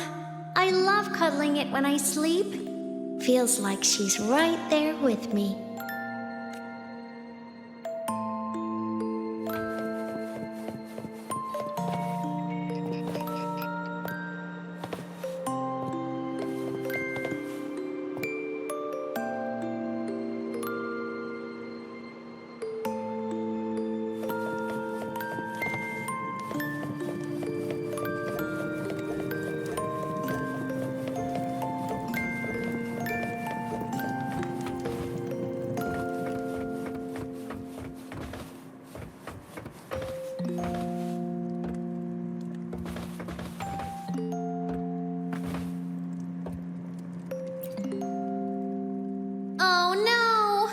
I forgot to save my game. That was my best score ever. Next time, I'll definitely beat her record. I'll show her.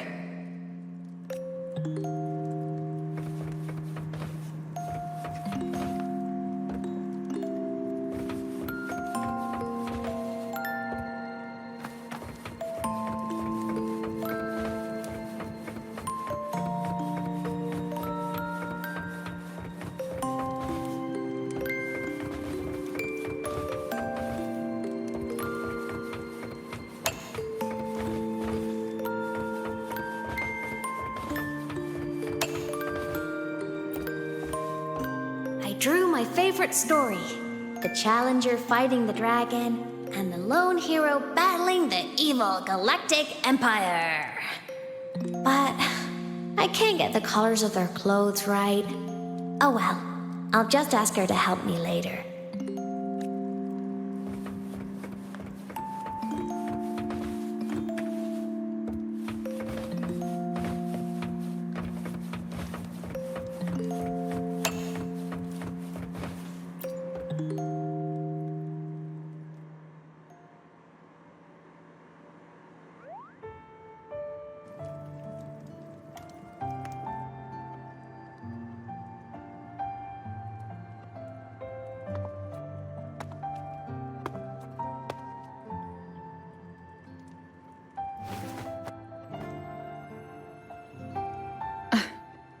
Aemeath. What's wrong? Can't sleep?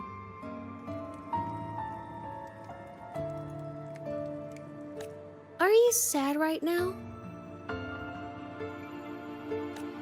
No. Just thinking about some things.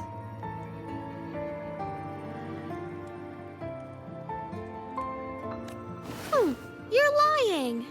You are sad. You see right through me, huh? I'm not sad. I just... Well, to put it in your words, I guess I'm thinking about my homeland. Then, do you want to go back for a visit? I can't go back.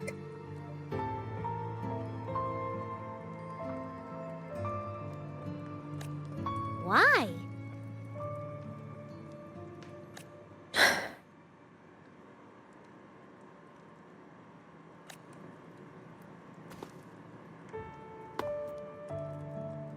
Can I tell you a secret? After Mom and Dad went away, my chest always felt all tight and heavy. When people in the tribe talked to me, their voices always sounded really far away. But that day at the lake, after I cried in front of you, the feeling got a little smaller. I didn't feel so bad. I know you can't say this stuff to other people, 'cause they all think you're super strong. But I'm just a kid, and I don't think you're that strong. So, if you need to cry, you can cry with me. I'm really good at keeping secrets. So, you don't have to be sad by yourself. Okay? My homeland is far, far away, Aemeath.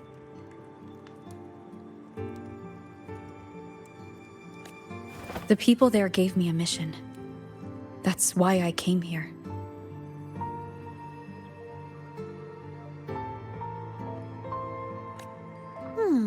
What kind of mission? It must be really important to come so far.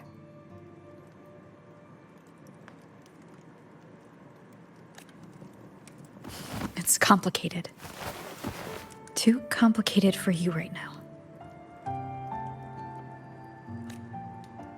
Then just pick a simpler way to say it. I'll listen really carefully. A simpler way.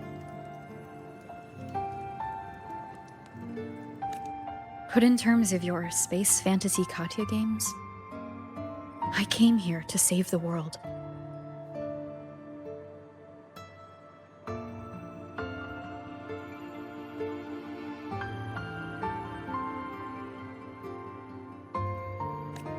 To do whatever needs to be done to fulfill the mission, for as long as it takes.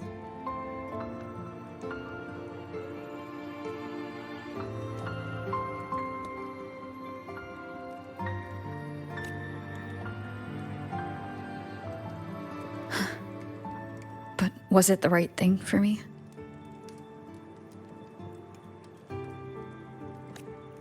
Because one day I realized I would never return home.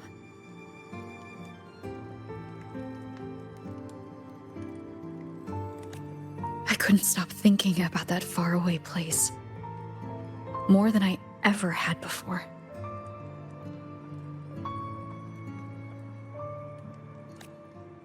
In what you'd call dreams, I'd go back. Stand there. Just stare at what I once called my homeland. Even if staring didn't change a thing. Even if it was pointless. Oh, I see. You miss home.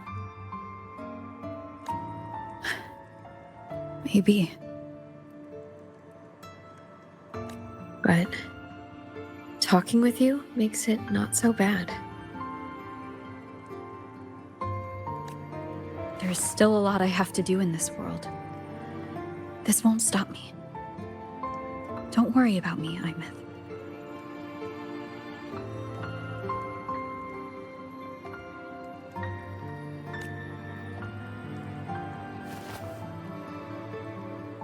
Yeah?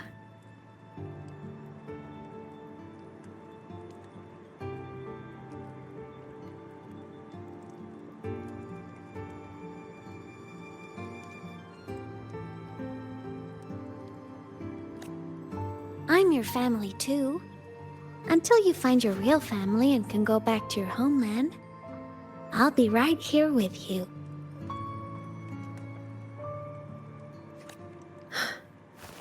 Sounds good. Thank you, Aemeath.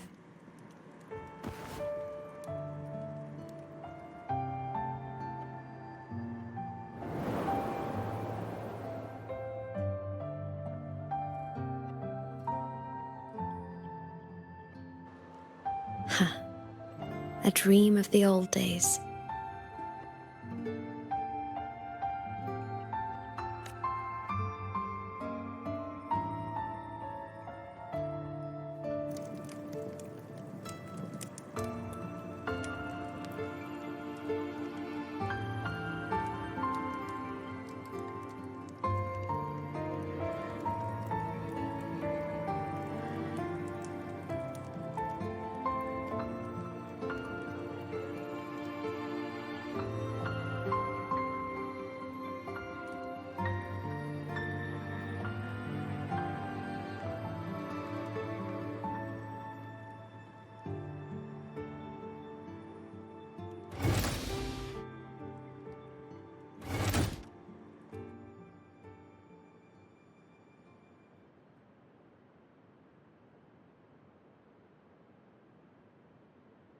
Homeland.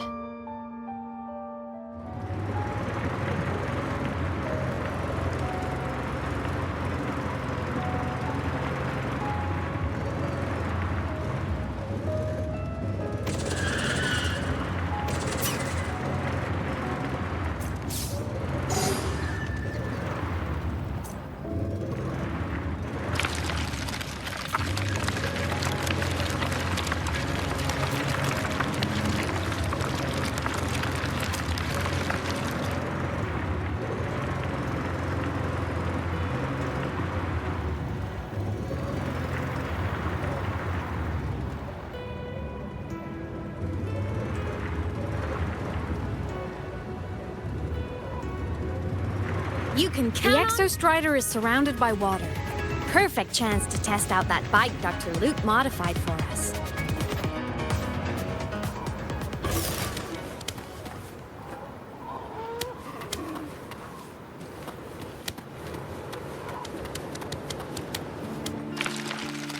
Aemeath, once you get all your power back, will people be able to see you again? Hard to say. There's no precedent for my situation. It's all just theory. But what if it works? What would you want to do then? Haven't decided. But I'm definitely going on a proper tour of the Academy. If that happens, can you come with me?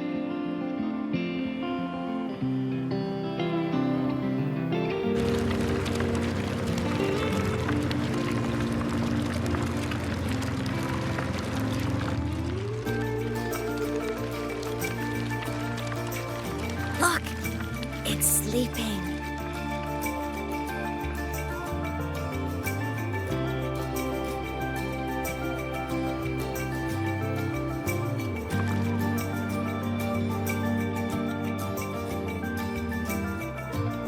Look!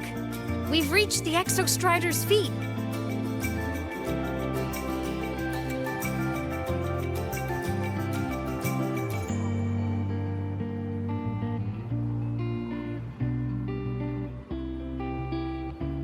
Once I find more pieces of my existence here, I'll be strong enough to face Sigillum. We take that thing down, and this is all over. All right, let's race full speed ahead to the finale!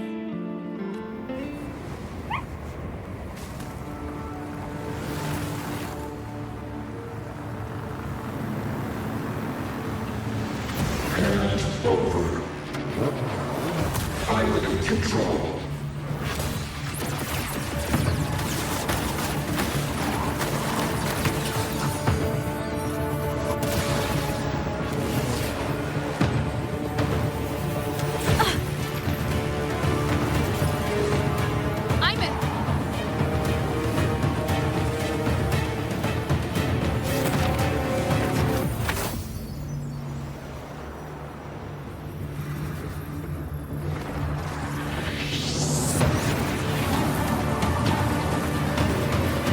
Straight for the Exostrider. I have to catch up and get Aemeath back.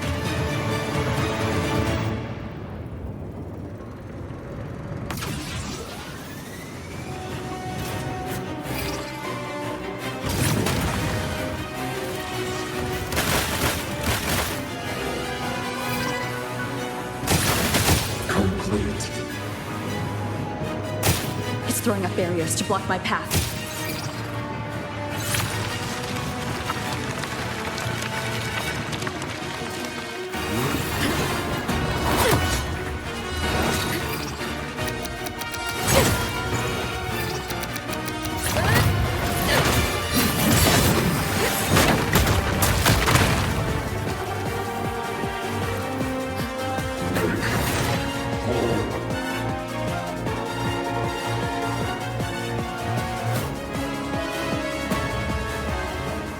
Need to find a way out of here first.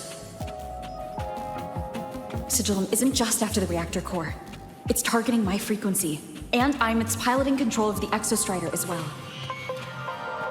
What exactly is it planning?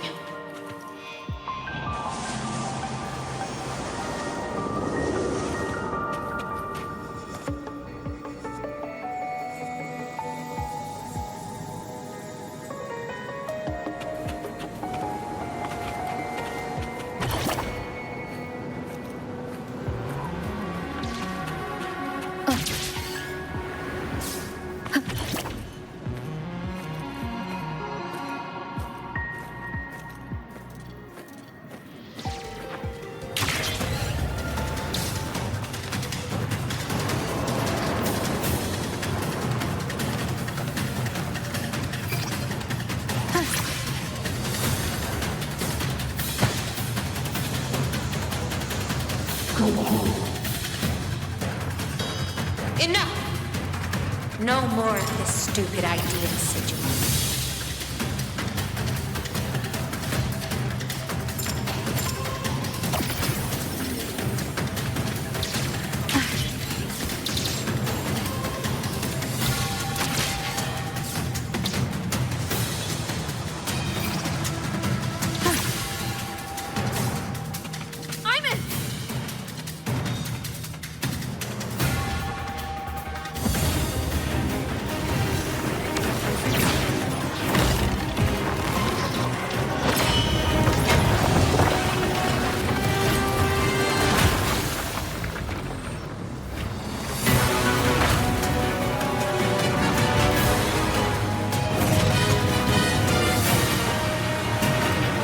Destroying you is the only way to protect her.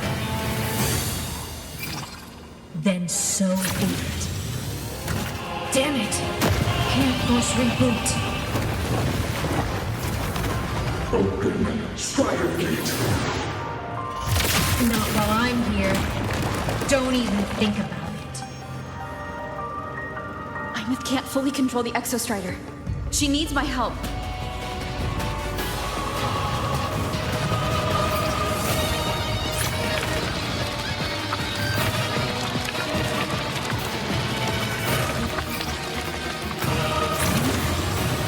It's like Aemeath is doing everything she can to keep Sigillum away from me. And then there's the Strider Gate. There must be a connection.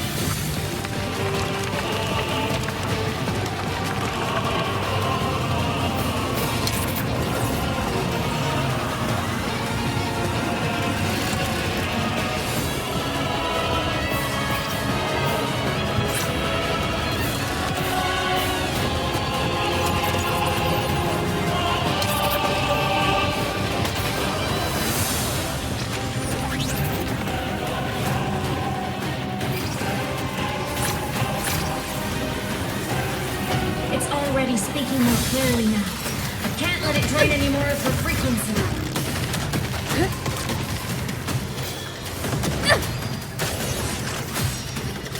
Gotta pull it inside. Gotta end this for good.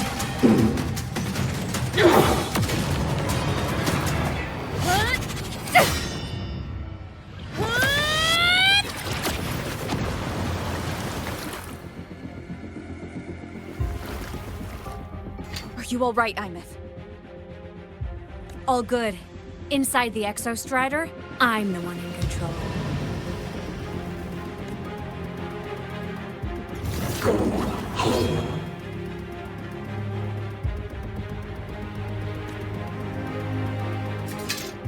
I'll destroy Sigillum. So, just go. Stay away from it, okay? Please. I'm begging you. Aemeath? Why refuse?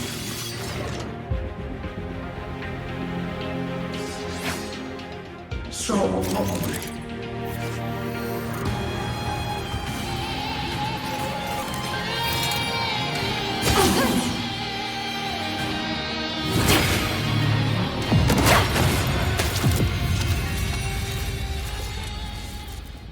Open the Strider Gate.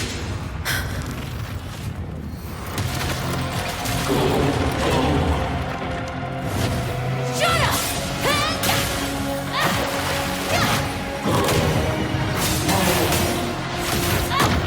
I said, shut up!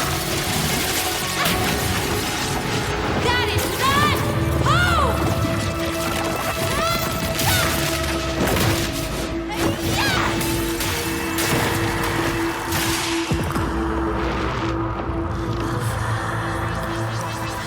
I won't allow anyone.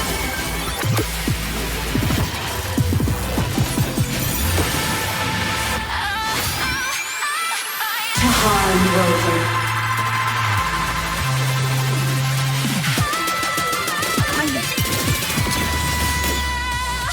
Don't worry.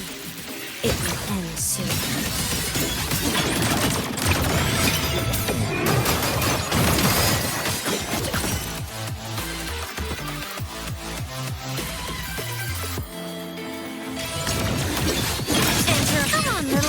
Leaves the night. Peril purged in light. Straight light show of the finale. Fire! Order confirmed. Solar Slayer.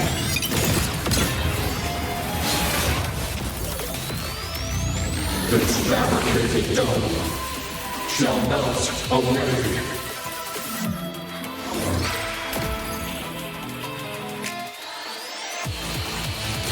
Light wings activated. Stars shine tonight.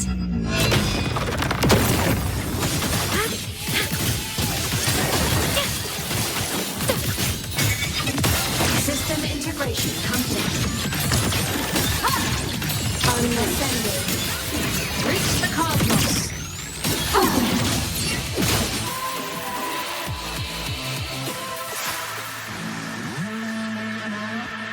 This mission has become an eternal shackle.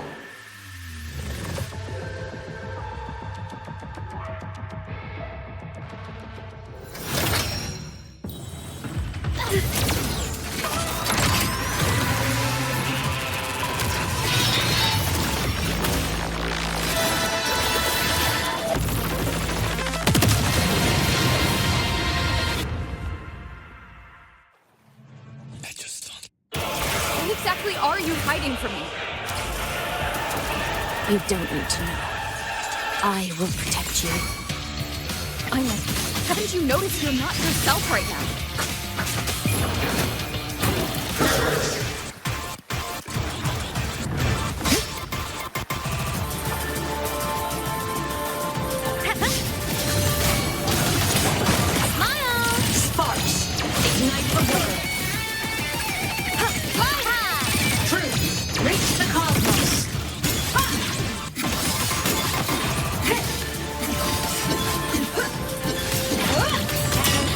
Cannon ready. The savior rises.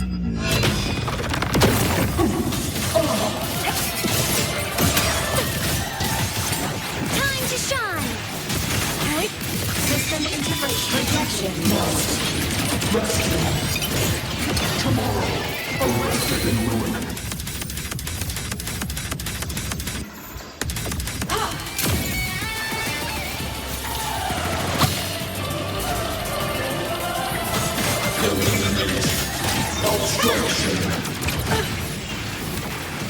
Ascending. Target.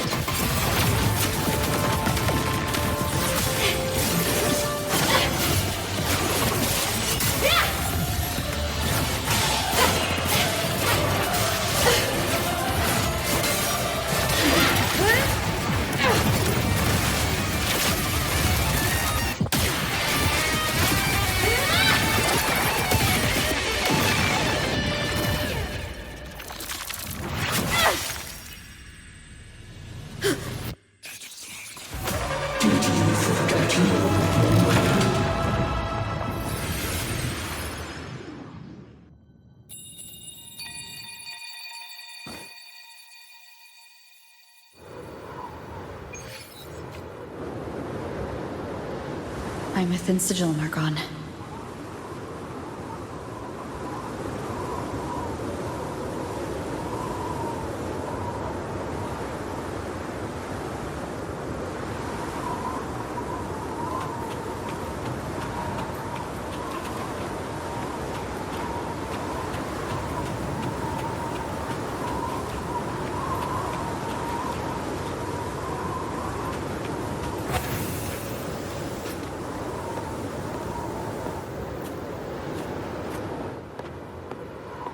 Is this Aemeath's old dorm? Since she can resonate with the Exostrider even after her body was destroyed, her frequency must have merged with it.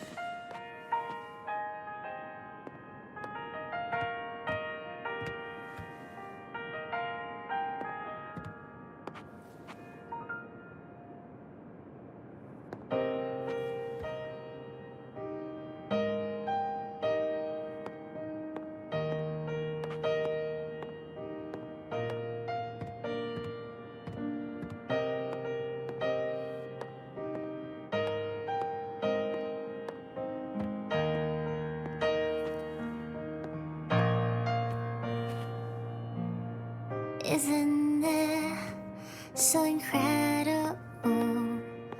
We're here sharing the same time and space. In your eyes, the stars look like thousands of bright stars. I have gazed at for thousands of times.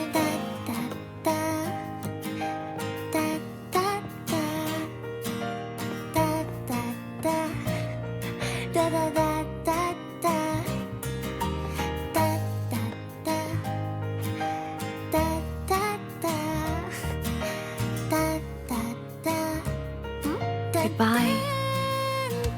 You build a world of miracles, some mundane but precious. The stream of shimmering daily moments return way to my soul. Stop me from drifting in my feet. A photo album. So I sing together. Every light I'm giving all goes back to you. Goes back to you.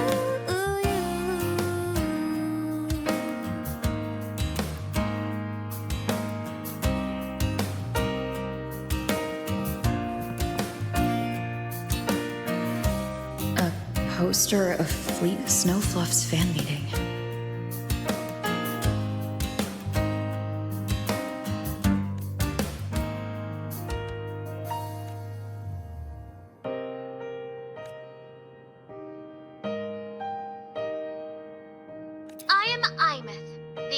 enemy star, a synchronist, a savior. Please, Don't look at for me.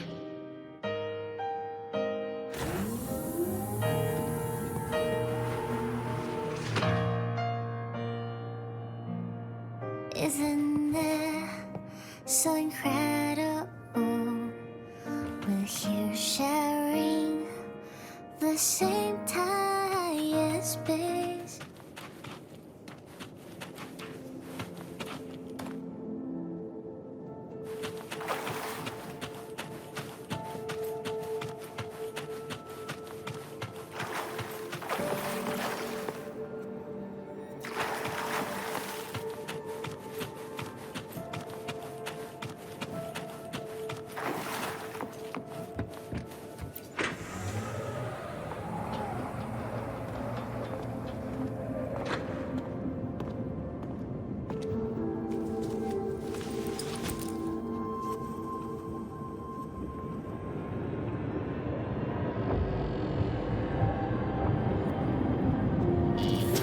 Piloting the Exostrider. Huh. It doesn't matter to me. But if this is what it takes to lighten her burden and ease her pain, saving the world. Huh. Nothing but a pair of shackles. Heavy, eternal shackles.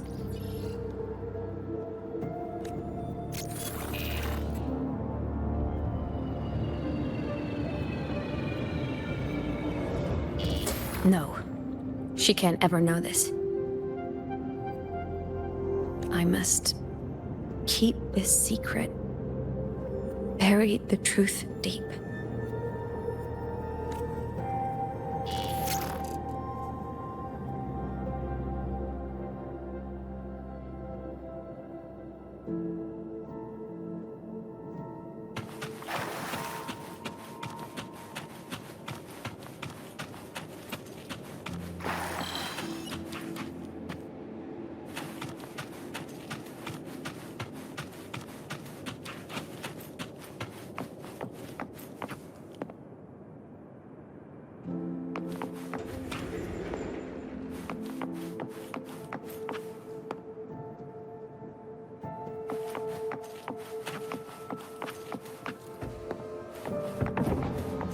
Why?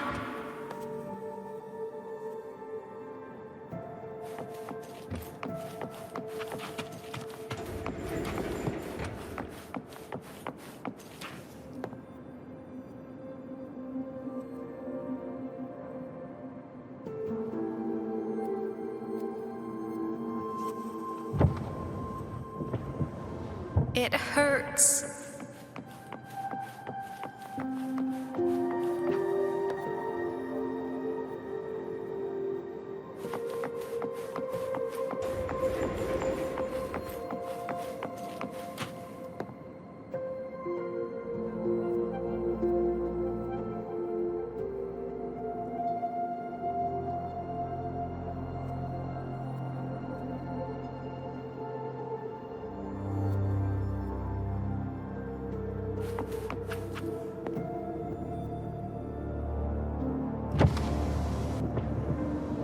What should I do?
Oh, are you talking to me?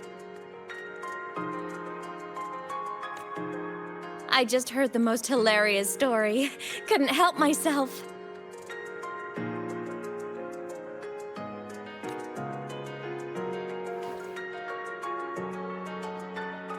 Since you asked, how about I tell you?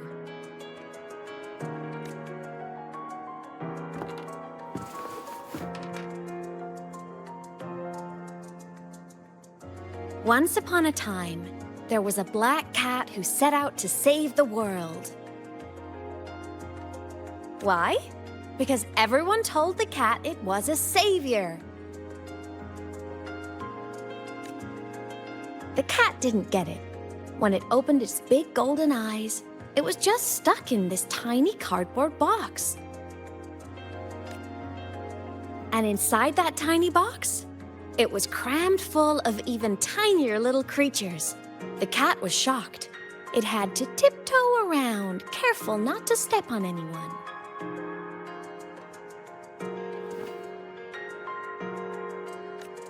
These tiny creatures, even living in their tiny box, had so much misery, so many disasters, constantly just waiting for the other shoe to drop.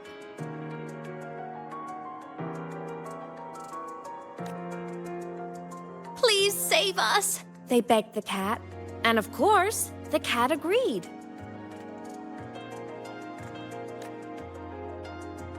Even if they hadn't asked, the cat would have helped anyway, because that's who the cat believed it was, a savior.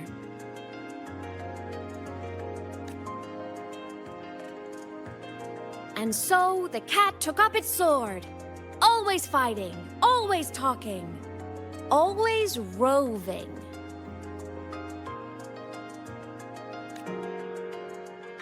Saving the world over and over. Until one day, it realized the cardboard box had been sealed shut.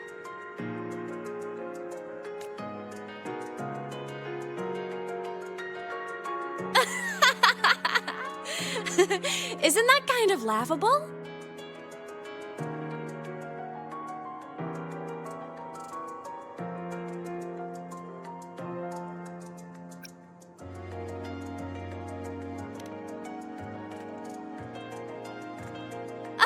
Where's your sense of humor? Isn't it absurd? The sheer ridiculousness of everyone ignoring the fact that it's just a cat. But in such a laughable story, somehow everyone else gets to be happy.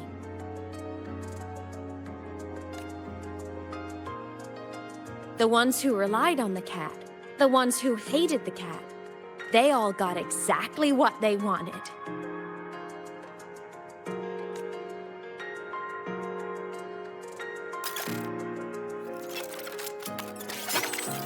But what about the cat?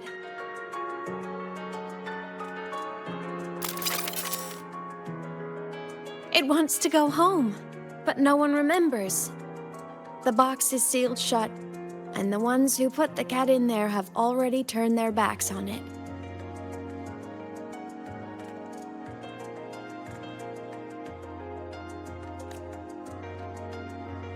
Even the cat itself has forgotten.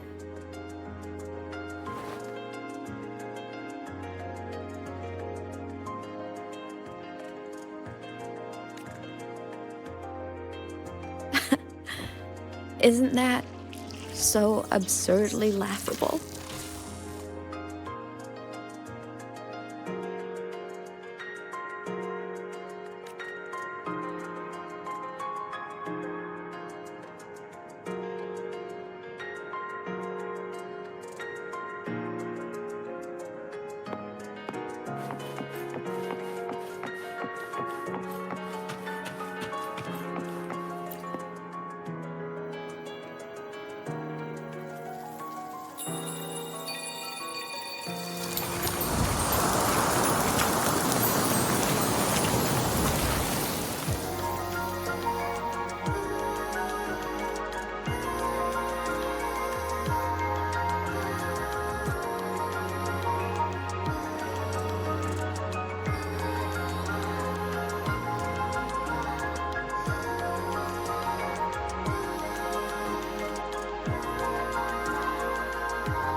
My head's been loud.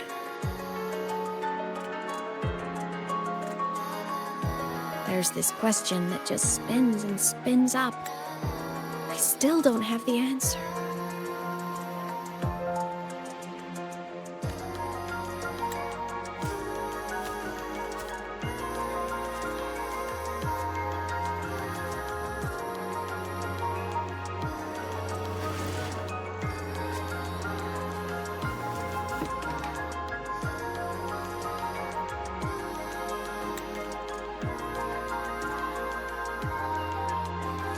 Now that you're here, I want to ask you what you think.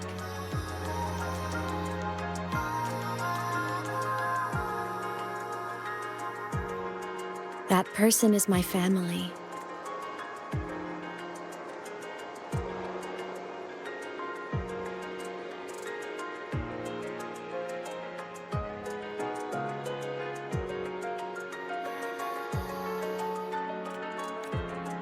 Family is supposed to look out for each other, protect each other. So I want to do something for her. She doesn't say it, but I can see it. All the stuff piled up inside her. The more you hide, the less you share.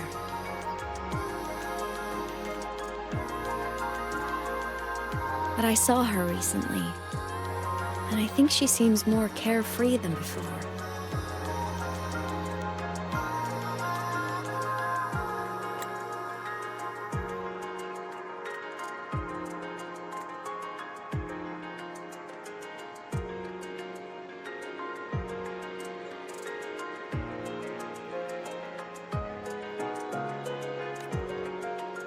The sunlight in Jinzhou, the flowers in the Black Shores, the winds of Rimacita.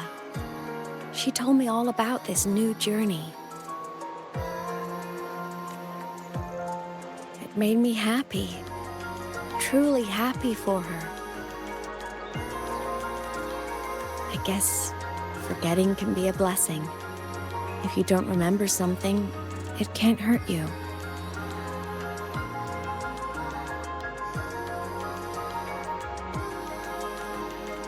So I started thinking, maybe I shouldn't tell her what I saw in void space.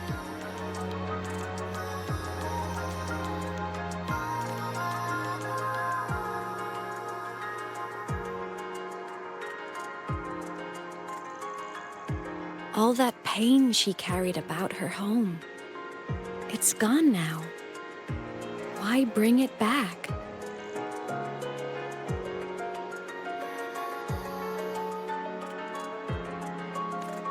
If not knowing is happier, why ruin it?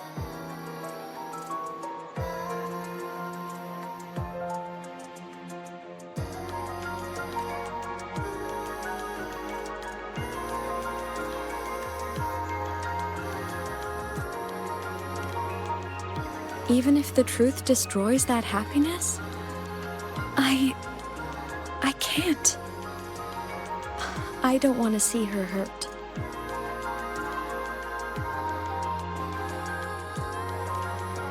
I want to protect her. We all need a little hope to keep going, right? I want her to hold on to that hope.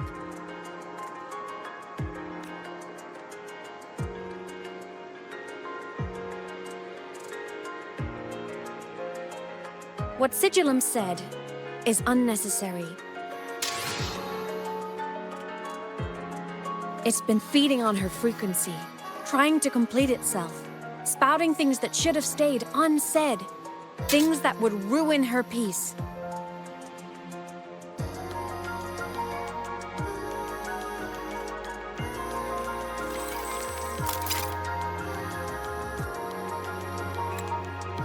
I must destroy it before it spills the truth.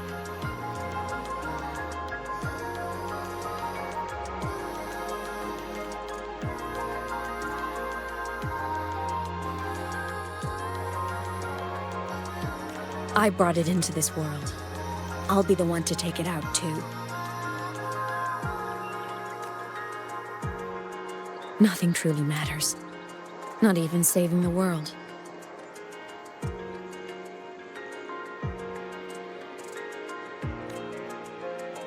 But you have to believe what you're doing has meaning.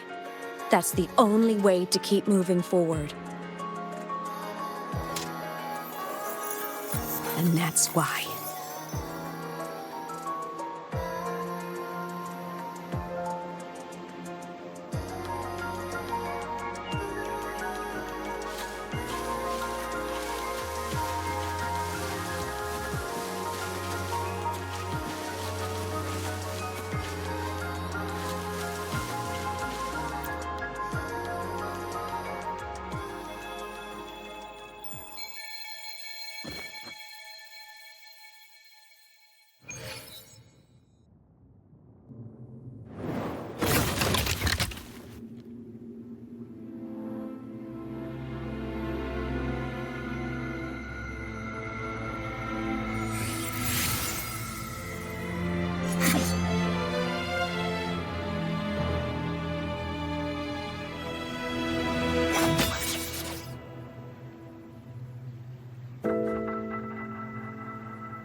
Stop, Aemeath. I told you to stay out of this.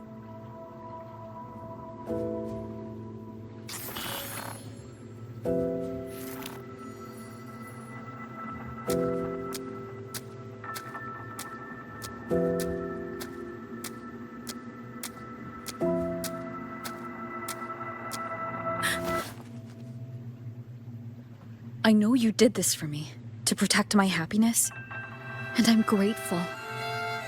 But it's over now.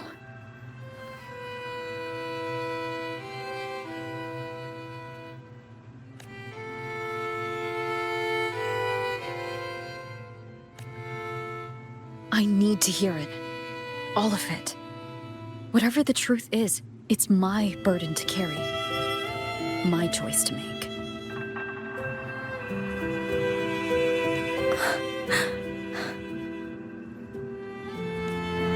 Carrying this on your own hasn't been easy, has it?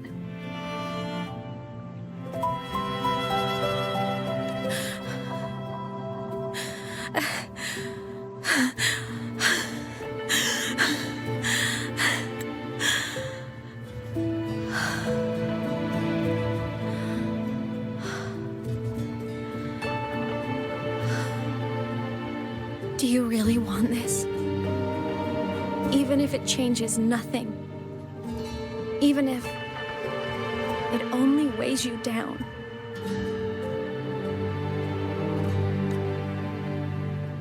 Things only weigh on us because they matter.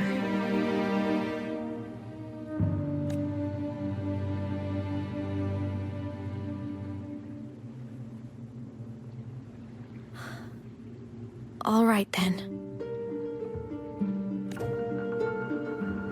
Back when we lived together, you once told me you'd come from a faraway place, that you were on Solaris to carry out a mission.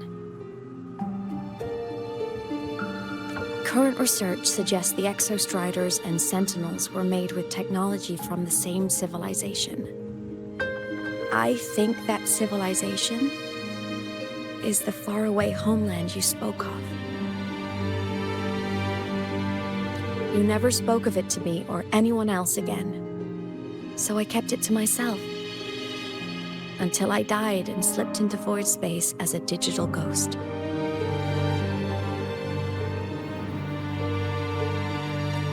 As I wandered through the ruins devoured by the Threnodian, I stumbled upon a faint frequency.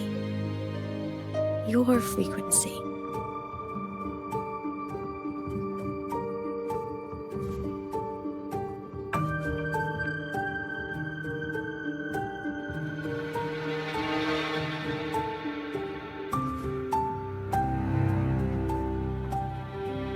Time is chaotic inside void space.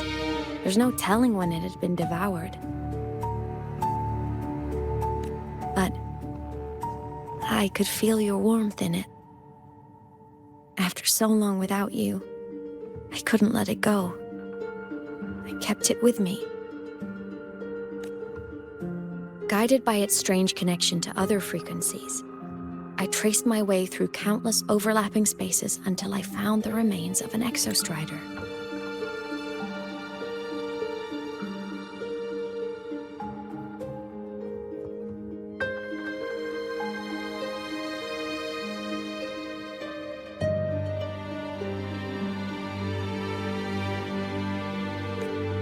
That was when I realized that Exostriders were built to transport Sentinels. They trekked through stars to deliver Sentinels to Solaris, until, during one jump, the Threnodian Aleph 1 must have noticed them.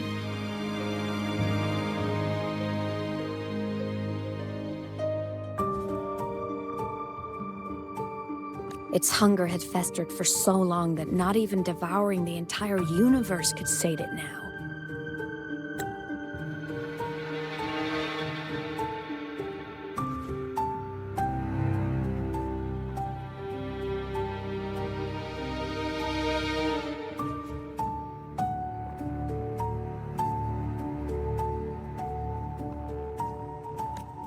That frequency then led me to another relic consumed by the Threnodian, a creation built by the same makers of the Exostriders. It was beyond my understanding. I could only guess its purpose. A communication satellite.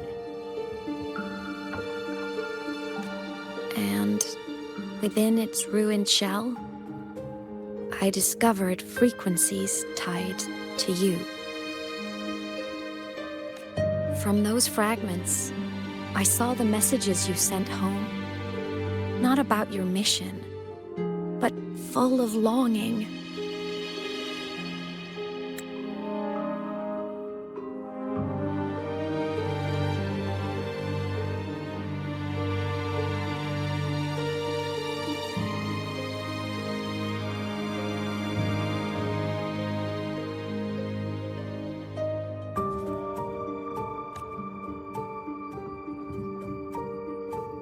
You said you wanted to go home, even if just to lay eyes on it one more time. But their reply was a rejection, because it wasn't part of your mission, because it was unnecessary. They were the ones who cut communications. They ignored every wish you had outside your mission. They forced you into this life of roving.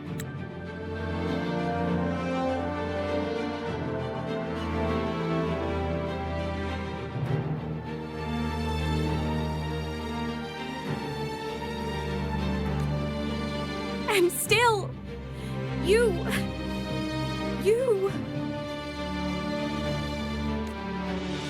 crossed the stars to fulfill their wish. How could they?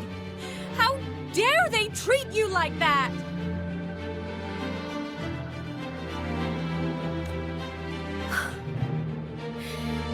In that moment, I was drowning in pain.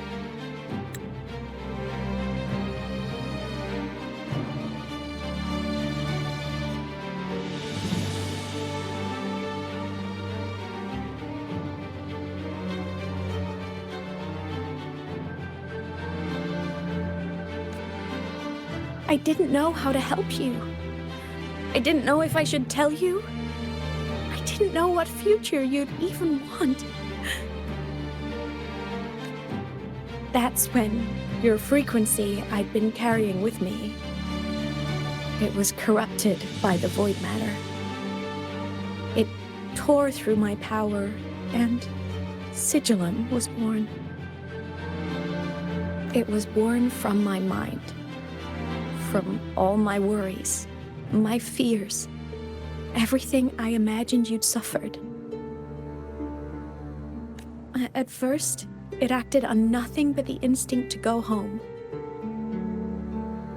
It craved your frequency, trying to make itself whole, trying to seize access to my piloting control. so it could reactivate the Exostrider and cross the Strider Gate to get back home. Exactly. The more of your frequency it consumed, the more coherent it became. I couldn't let you hear those words, so I tried to destroy it. This is what I've been keeping from you. I'm sorry.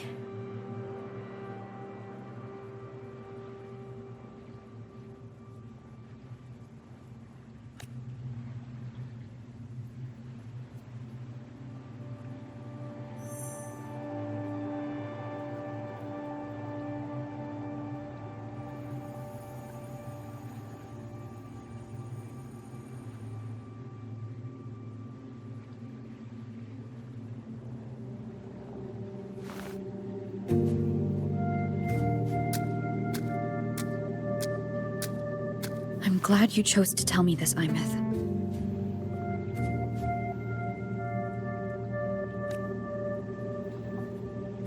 Hearing this, it's a lot to process. I'd be lying if I said it wasn't.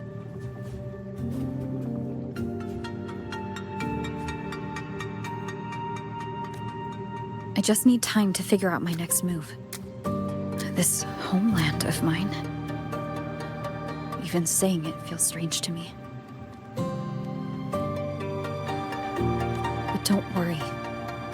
The journey I've had since losing my memories, the hope I found, that's mine to keep. No one can take that.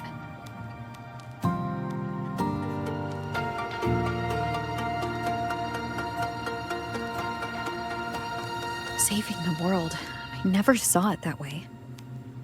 The people and civilizations I met, they saved themselves.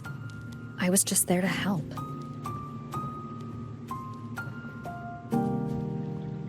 Jinzhou soldiers fought through retroact rain till dawn.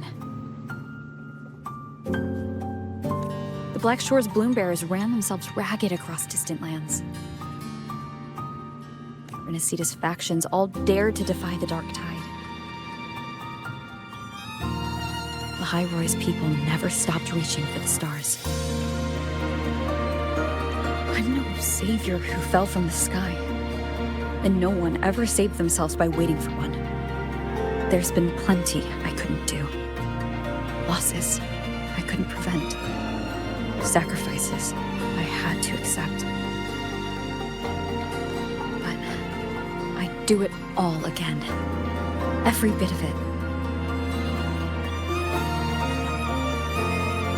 This was a mission from my past, I'd be lying if I said I didn't care what they thought of me now. But that's a question for later. Right now, we have more important threats to face. The fact that I choose this path even without my memories, that tells me this is who I am. I can't stand by while the lament brings suffering. I care about this world too much.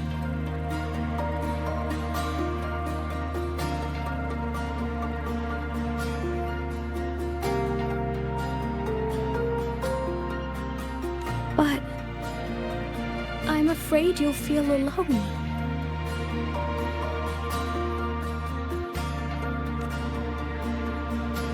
With everyone here? With you here? Not a chance. I will be there for everyone as we head toward our shared future, leaving the past behind.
So, this is your choice.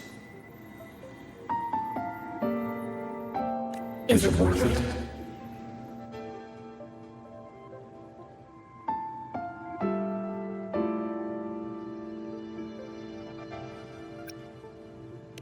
I know where I'm going now.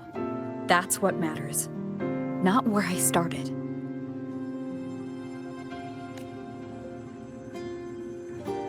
Then keep going.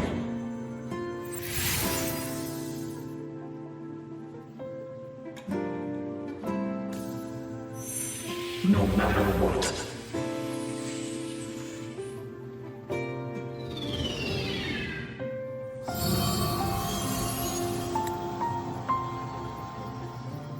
The core.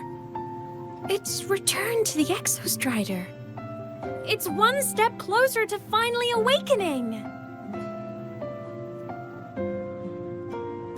And you? Your power should be restored now that Sigillum is gone. It's more than restored.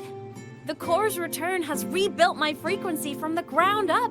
I'm a full Exostrider resonator now. My original body is still gone, of course. I'll always be a ghost in the machine. But my existence is now strong enough to be detected.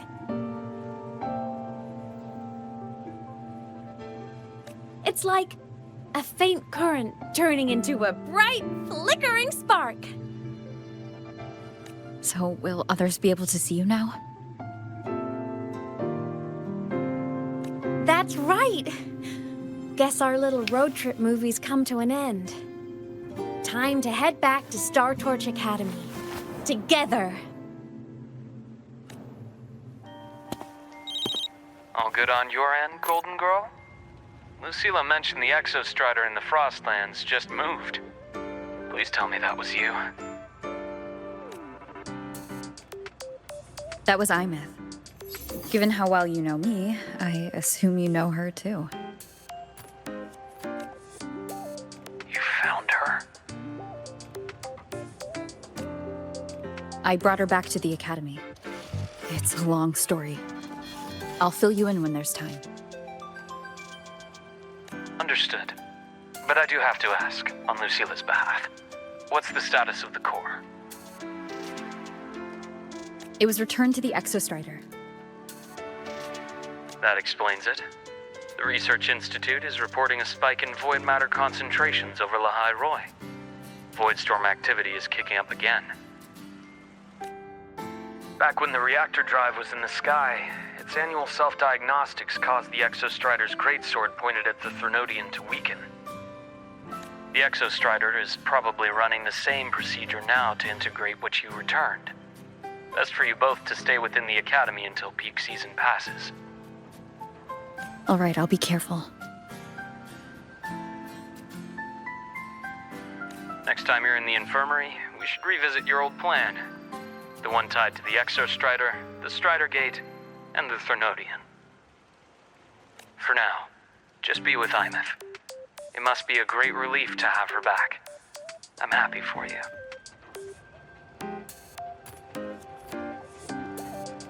You've earned a break. Get some rest. Looks like Aemeath is at the auditorium. What's she doing there? You know what? I just had a brilliant idea! Why do I get the feeling someone's about to get in trouble when you talk like that? Hey! That's a totally unfair stereotype from when I was a kid playing with snowfluff seals. I was just thinking, now that people can actually see me, I could, attend my own fan meeting. An unfinished song completed after all these years. Doesn't that sound amazing? I know, right? You have to come too. You have to see this star perform. Forget all your worries for a night and just enjoy the young energy of Star Torch Academy.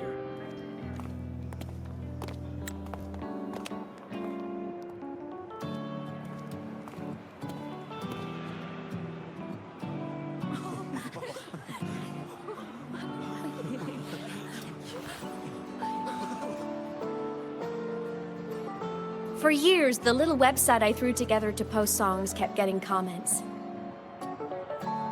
They'd talk about how much they loved a song, or share problems they were having in their lives.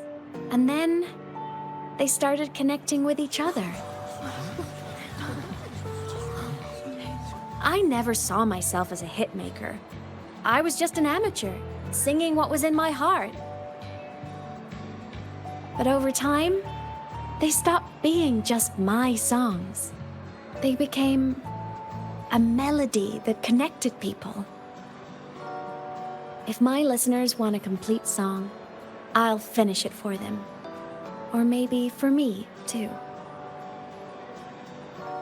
You really do care about the people of Lahai-Roi, don't you, Aemeath?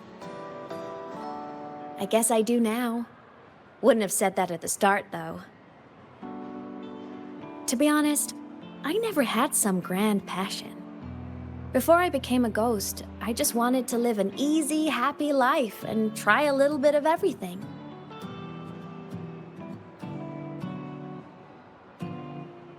And my whole I want to be a savior thing? Well, that was just me trying to copy you. But after I died, I had all this time.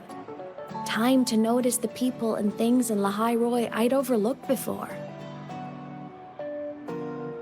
So many people here dream of becoming stars themselves, but that was never my dream.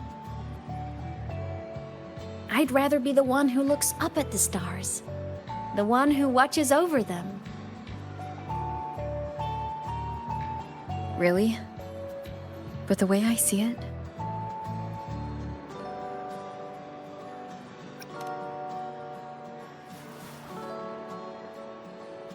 go on then, Aemeath. I want to hear you sing. You'd better, because you're my most important audience today. But first, you need a better look for the show.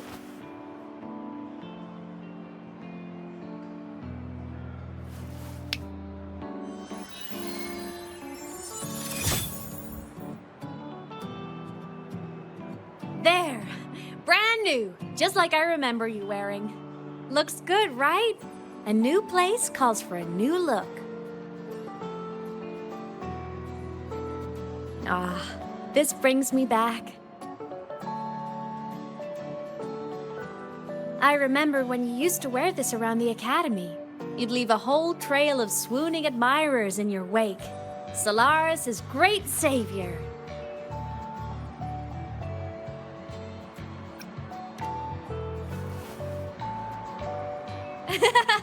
What? Are you blushing? Since when is having charm a bad thing? Now, go grab that seat over there. Best view in the house. I scouted it myself back when I used to nap through lectures. As for me, it's showtime.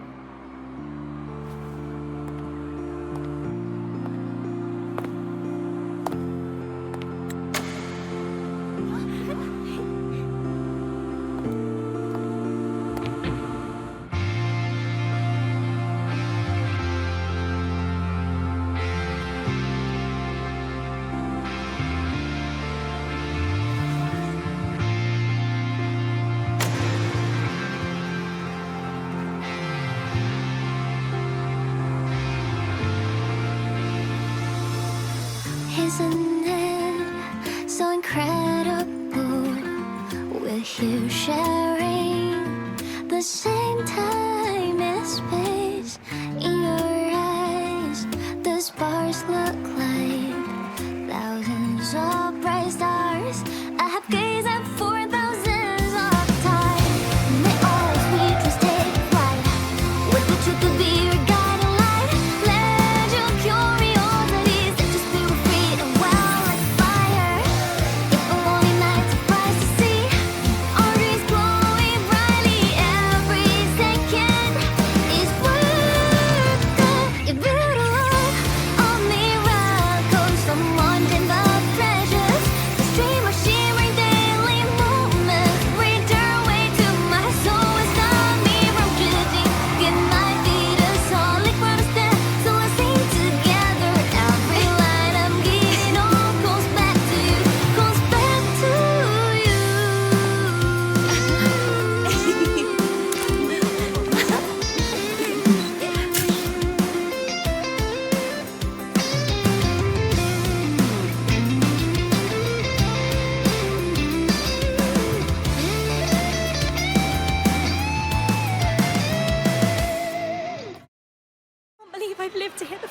version of this song. I'm gonna cry. Oh, you're so talented. Why did you stop posting new songs all these years? An autograph! Please, Fleet Snowfluff! All right, all right. Dry your tears. Autograph coming right up. Why haven't I been writing? Oh, you know how inspiration goes.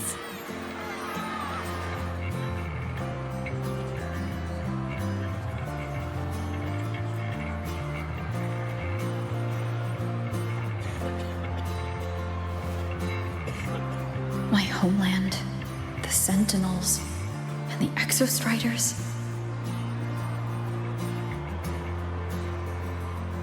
The Exostriders were built to transport the Sentinels.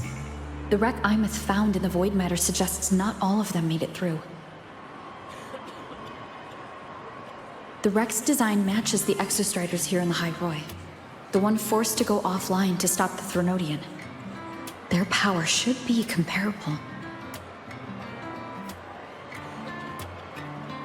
So why was one destroyed and devoured, while the other managed to stop the Threnodian and seal the Strider Gate with its greatsword? Where did that strength come from? There's a piece that's missing.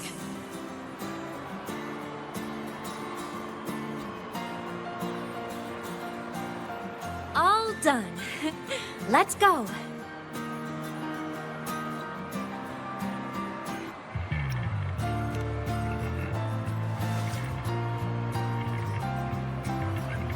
Please, a little meet and greet? I used to host huge parties at the Academy. So, where to next? A wander about the Academy, just like we planned. No rush, just a quiet stroll.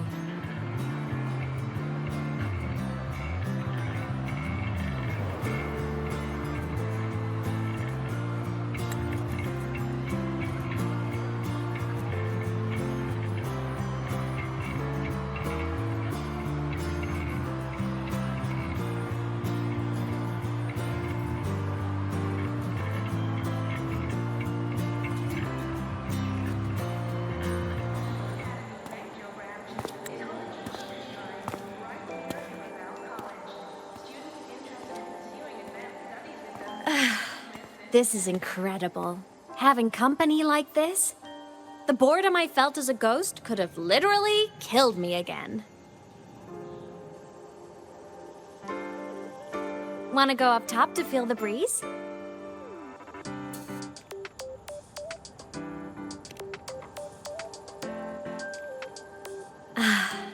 I'm so happy right now. Really. Even a fake sky can hold such beauty.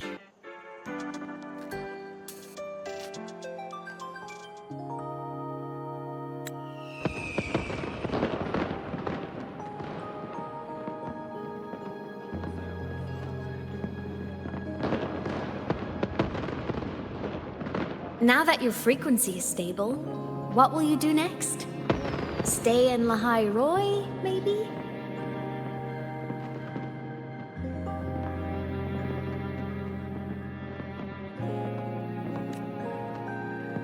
The Threnodian here needs to be dealt with first.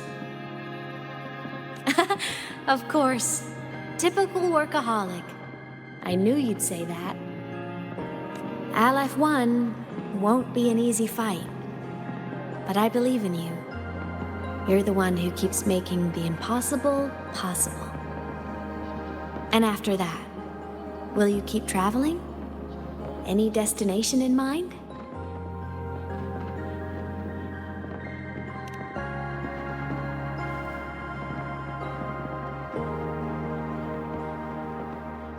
Of course. Take your time.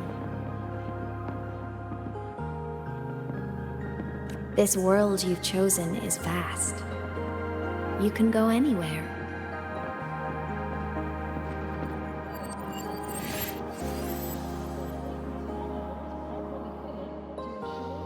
Are you leaving now?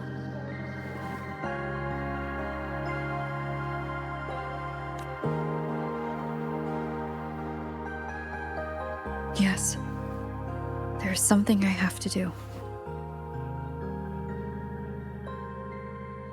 The Academy will look after you. Or you can go back to live in Bjarder Woods. When will you come back? I don't know, Aemeath. I'm sorry. But I'll come back to see you when I can. I promise. You promise? Promise. Then I'll wait for you here in Lahai-Roi.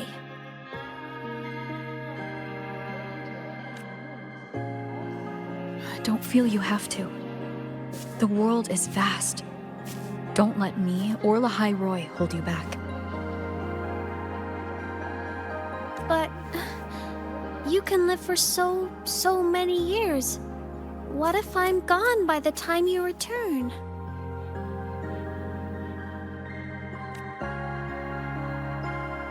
Sorry. I shouldn't have said that. You should go now.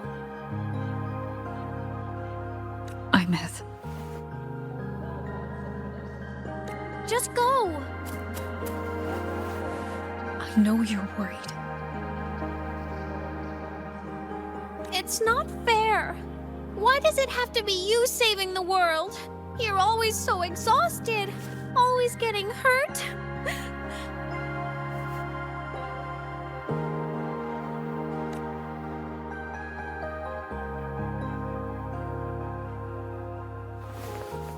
Look, Aemeath. I've walked through lands torn apart by the lament. Every tear weighs me down, and every cry breaks a bit of my heart. Their pain is no different from mine.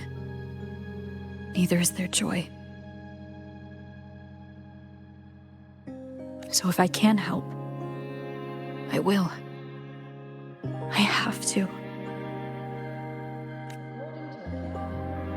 Then I'll be the one to protect you someday. You protect me? Yes! You're not invincible.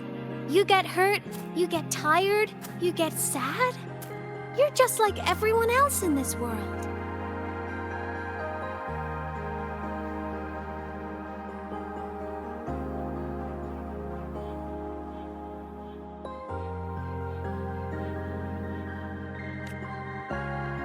So I'll protect you.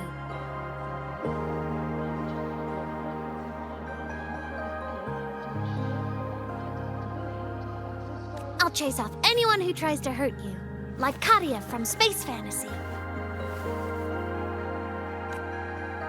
I'll become a savior, just like you. Don't laugh, I'm serious. All right. I'll stop now. I know you're serious. And I'm listening to every word. I'll be counting on you then, Aemeath.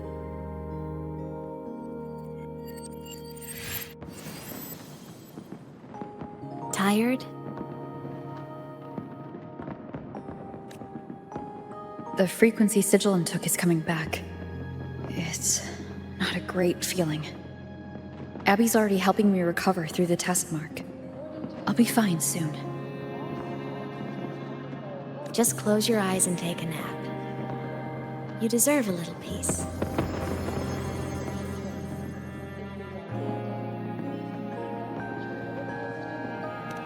You can count on me.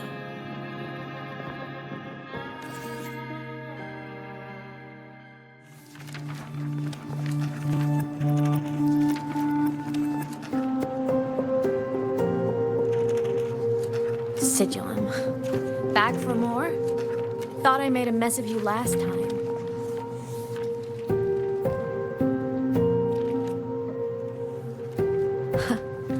I I can tear you apart 1,000 times, but you never really die, do you?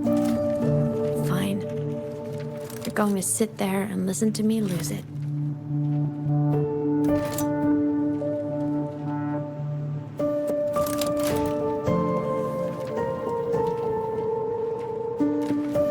After all, there's no one else to hear this.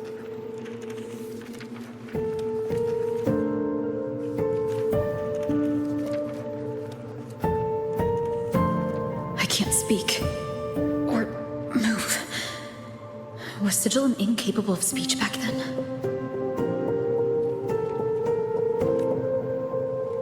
You know, I found something interesting in the Exostrider's reactor drive. A message left by my future self.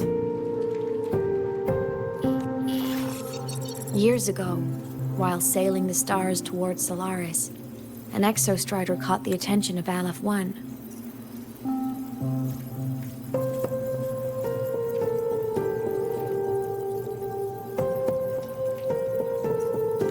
Both of them tore through the Strider Gate, clashing in the caverns deep below. The Exostrider has combat features, but it was still no match for Aleph-1. Its body was shattered, energy nearly depleted, and void matter kept pouring through the Strider Gate. Aleph-1 kept pushing, desperate to squeeze its whole disgusting bulk into this world. It was almost successful. It would have ended everything. But then a girl named Aemeath emerged from inside the Threnodian itself. The great savior, making her dramatic entrance at the final moment.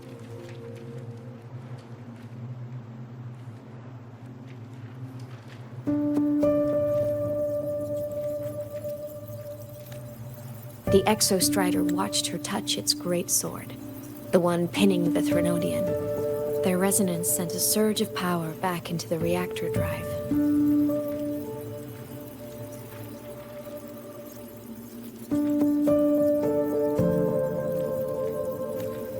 It turned the massive blade, forcing the Threnodian back through the Strider Gate and driving a seal over it. The human girl who had resonated with the Exostrider? She was dragged through the Strider Gate with the Threnodian, vanishing from Solaris forever. Aemeath was the key? She helped the Exostrider seal the Threnodian? I was shocked at first, but the moment I stepped into void space, it all made sense.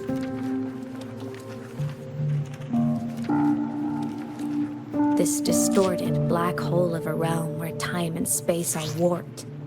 It appeared when the Threnodian came to Solaris.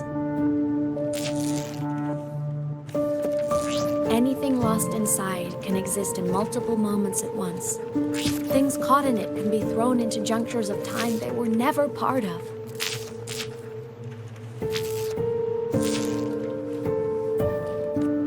And I can move through it all. The void matter can't touch me.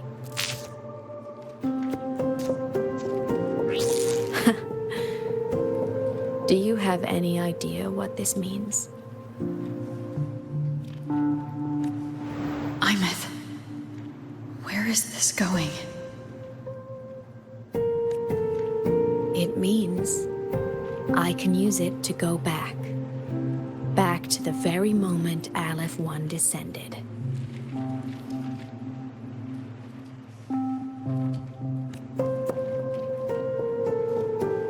Time, cause, effect. Perfect closed loop. But my meeting with her all those years ago, that wasn't the cause. It was the effect.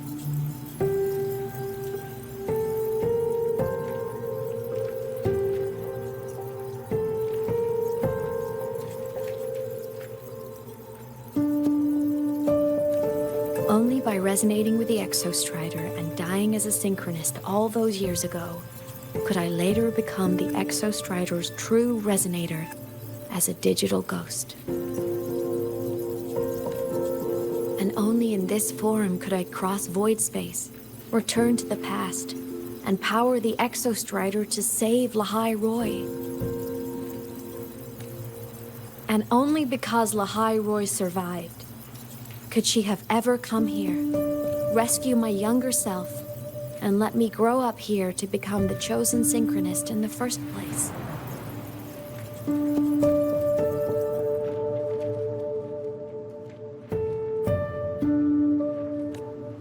No, I have to get Sigillum to move. I need to stop.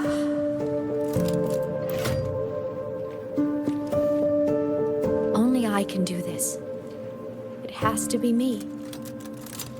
Just like her, I can't turn away from a responsibility like this. There's just one thing. One last wish. Just one more time. I want to. For over 10 years now, I've tried the same thing.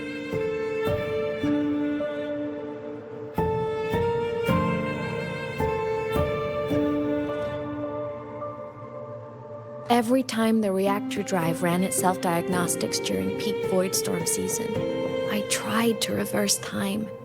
And every time, I failed. I just wasn't strong enough. But now, further along the timeline, the edges of void space are beginning to collapse.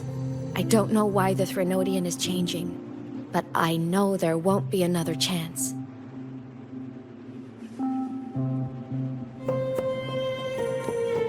I have to make the jump now, during this peak season, while void space is still stable. I'm not that child who needed protecting anymore. I have a duty to fulfill. Lahai-Roi is my responsibility. So if I can help, I will. I have to.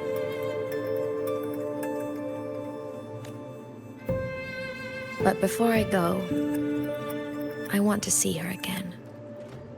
That's my one selfish wish.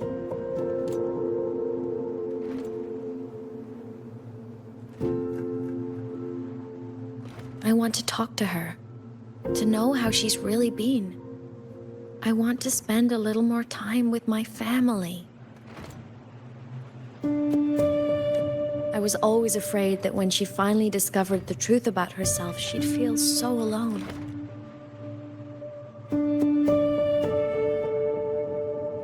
But it's all right now. She told me about her journey after losing her memories. It was meaningful. She met people who care for her, who miss her, people she formed connections with.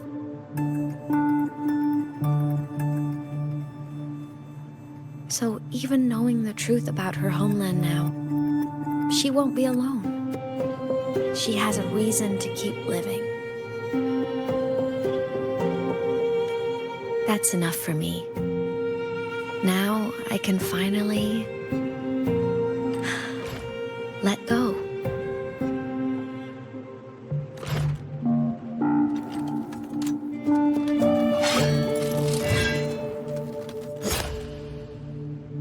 You? How? Aemeath, don't you dare decide this by yourself. You're the one who taught me that my pain is no different from anyone else's. I can't turn my back on the responsibility I have.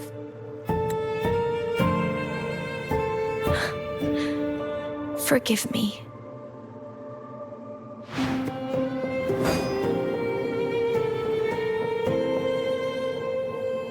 Aemeath!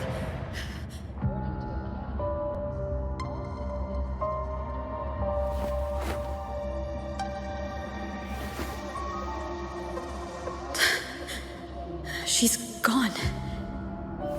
This is the piece I was missing. Luke said that the core self-diagnostics would trigger peak Voidstorm season. She knew. When she returned the core, she already knew. She's been waiting for this moment. Waiting to travel back in time. The lake in the Frostlands. The void matter is densest at its depths. If I'm lucky, I can find a way into void space from there.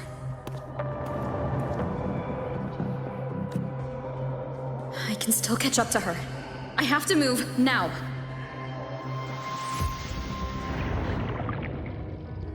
Don't go. Huh?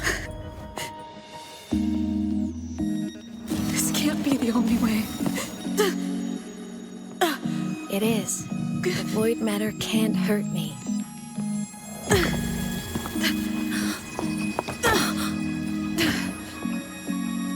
Don't try to save everyone on your own. This time, you have to trust me.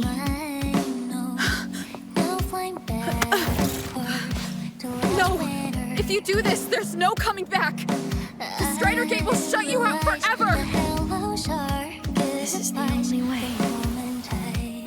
The loop will close. And Lahai-Roi will survive. And we will find each other in the Frostlands. To the very edge of the starry ocean. Even if our mean to fall apart, I will get sad. You are for all time. Voyage, may your path be clear. May you get where dreams are all crystallized with. Please, critical little smile. You won't be alone in this world you've chosen as your own. Don't worry, I'm well aware that all snowflakes melt in the air. Which is sign of warmth and hope on spring, so evident. From morning to that good night.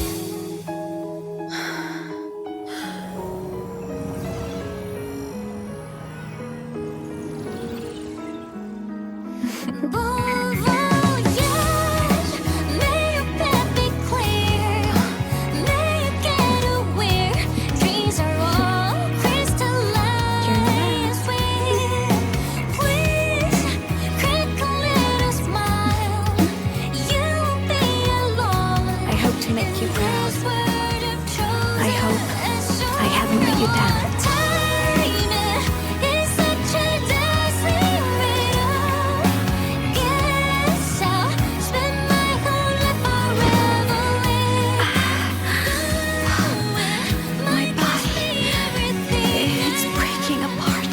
I never regret what have to overclock to get through.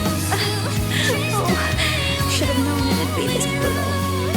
We'll find their destination, see that cause no meaning.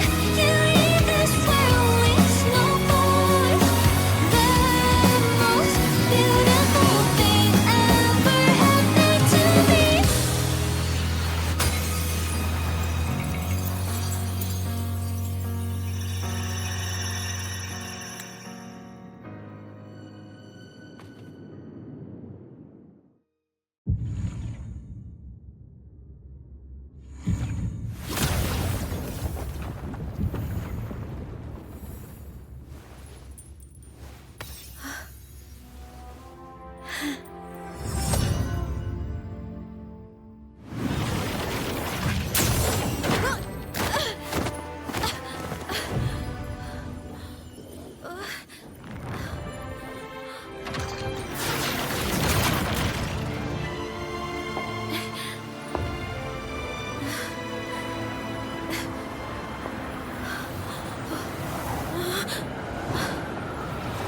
We had our time, short as it was.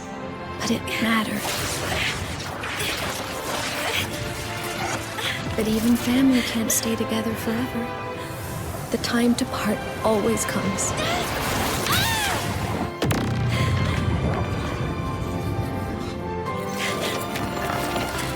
I've long come to terms with this responsibility.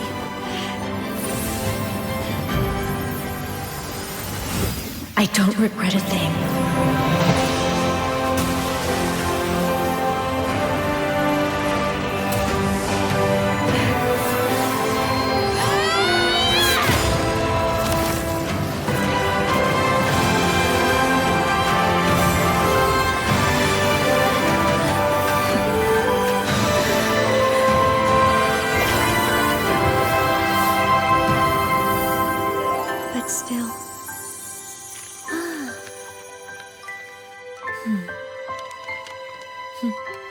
Wish I didn't have to leave you.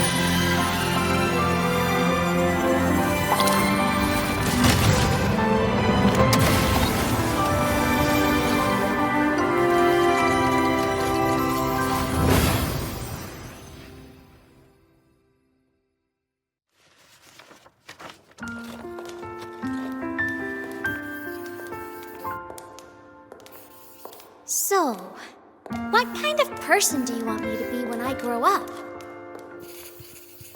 A teacher? A scientist? A singer? Which should I choose? Maybe a model? Oh, a pastry chef? Oh, what about an animal caretaker?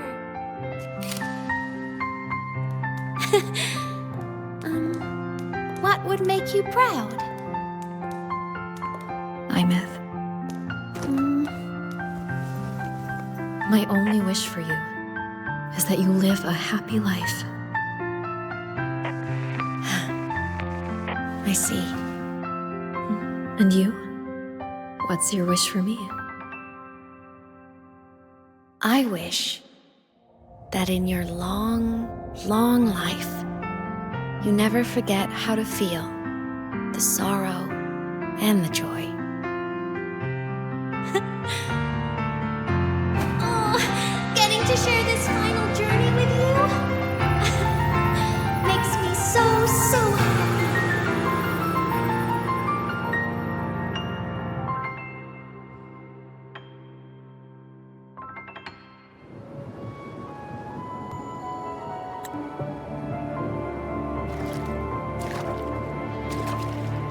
Aemeath said someone lifted her from the lake when she was a child.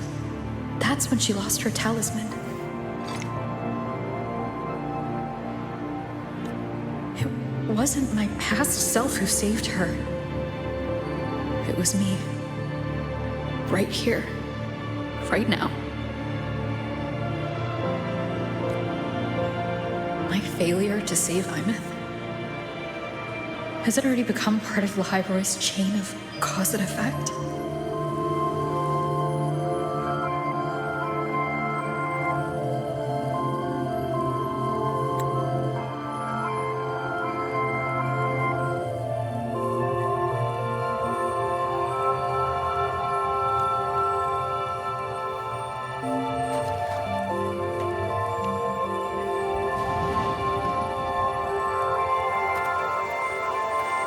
There's still a way.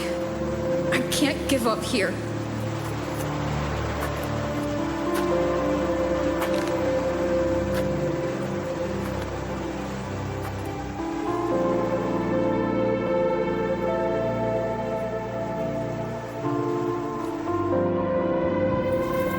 Aemeath is on the other side of the Strider Gate. I'll just go through it and bring her back. Someone has to pilot the Exostrider, open the Strider Gate, and deal with the Threnodian anyway.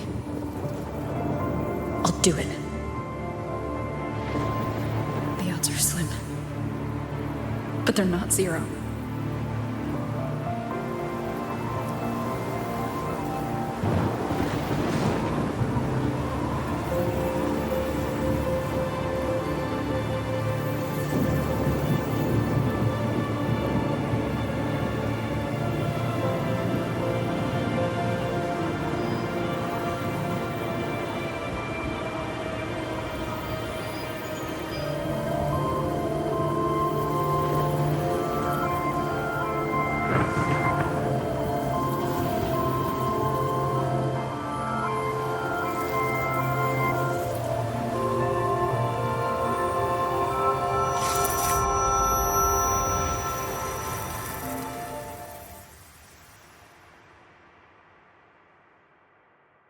We've got the mind-bending herder. According to Academy rules, all synchronists must undergo a health check, equip a frequency monitor, and file a disclosure form before pilot simulation training. If you are waiting, please complete them at your earliest convenience.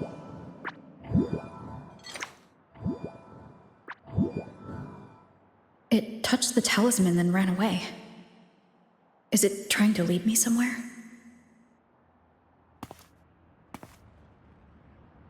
That direction. It's the Synchrolink training grounds. What's wrong? The simulation pod won't open? Seems so. It bugged out with an emergency error and just locked down. Maintenance is on the way. But it's showing it's occupied. Class just started. No one could have gotten in yet.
Aemeath?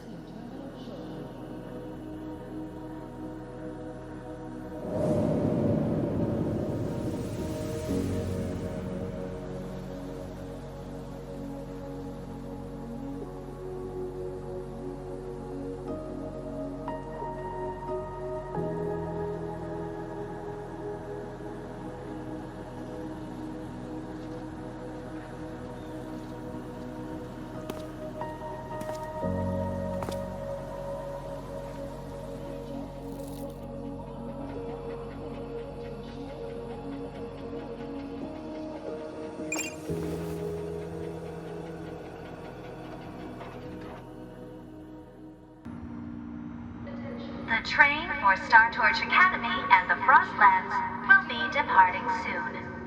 All passengers, please take your seats and fasten your seatbelts. Void storm hazard level at transit stop low.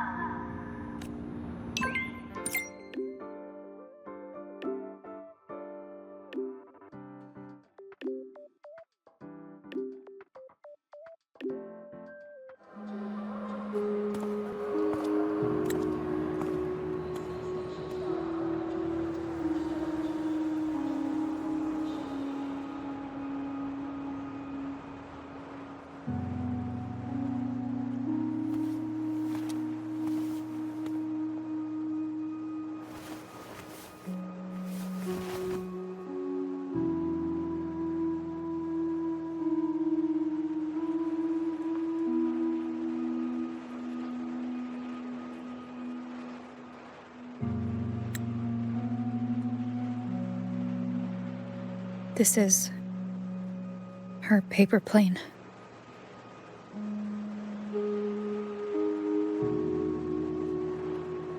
You can keep it if you'd like.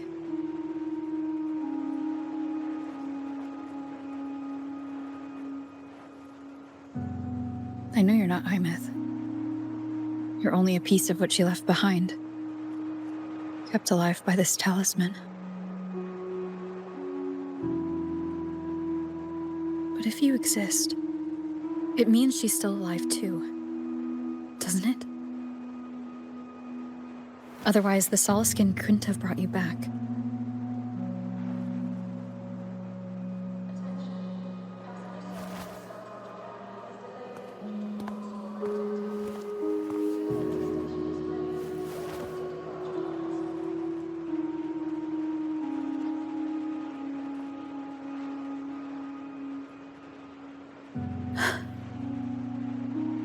So, it wasn't for nothing.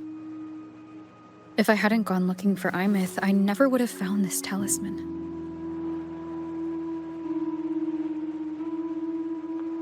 And you wouldn't be here at all. Mook told me you're a piece of her. A thread that might still tie her to this world. If I follow it, maybe I can find where she is.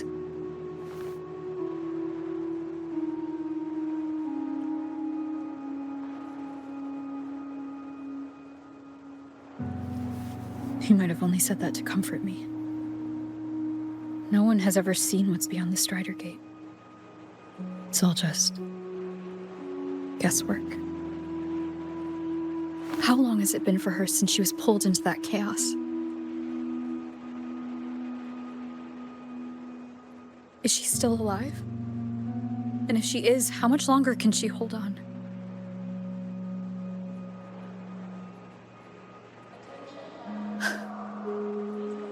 I don't know.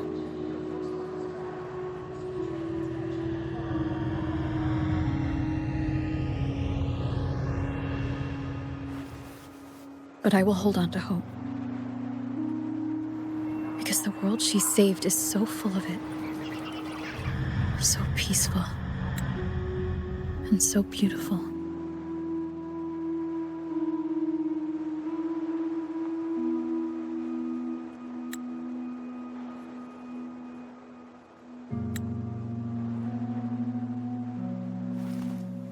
It's strange, seeing Aemeath so quiet like this.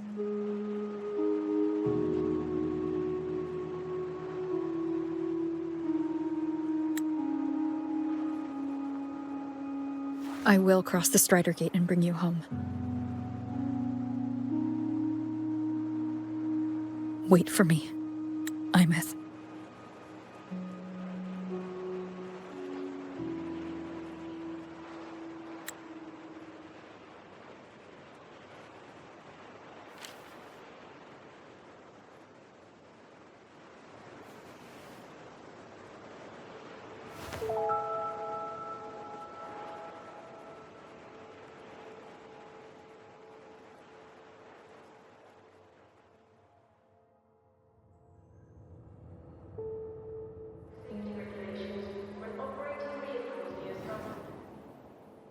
Don't be sad.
Touch my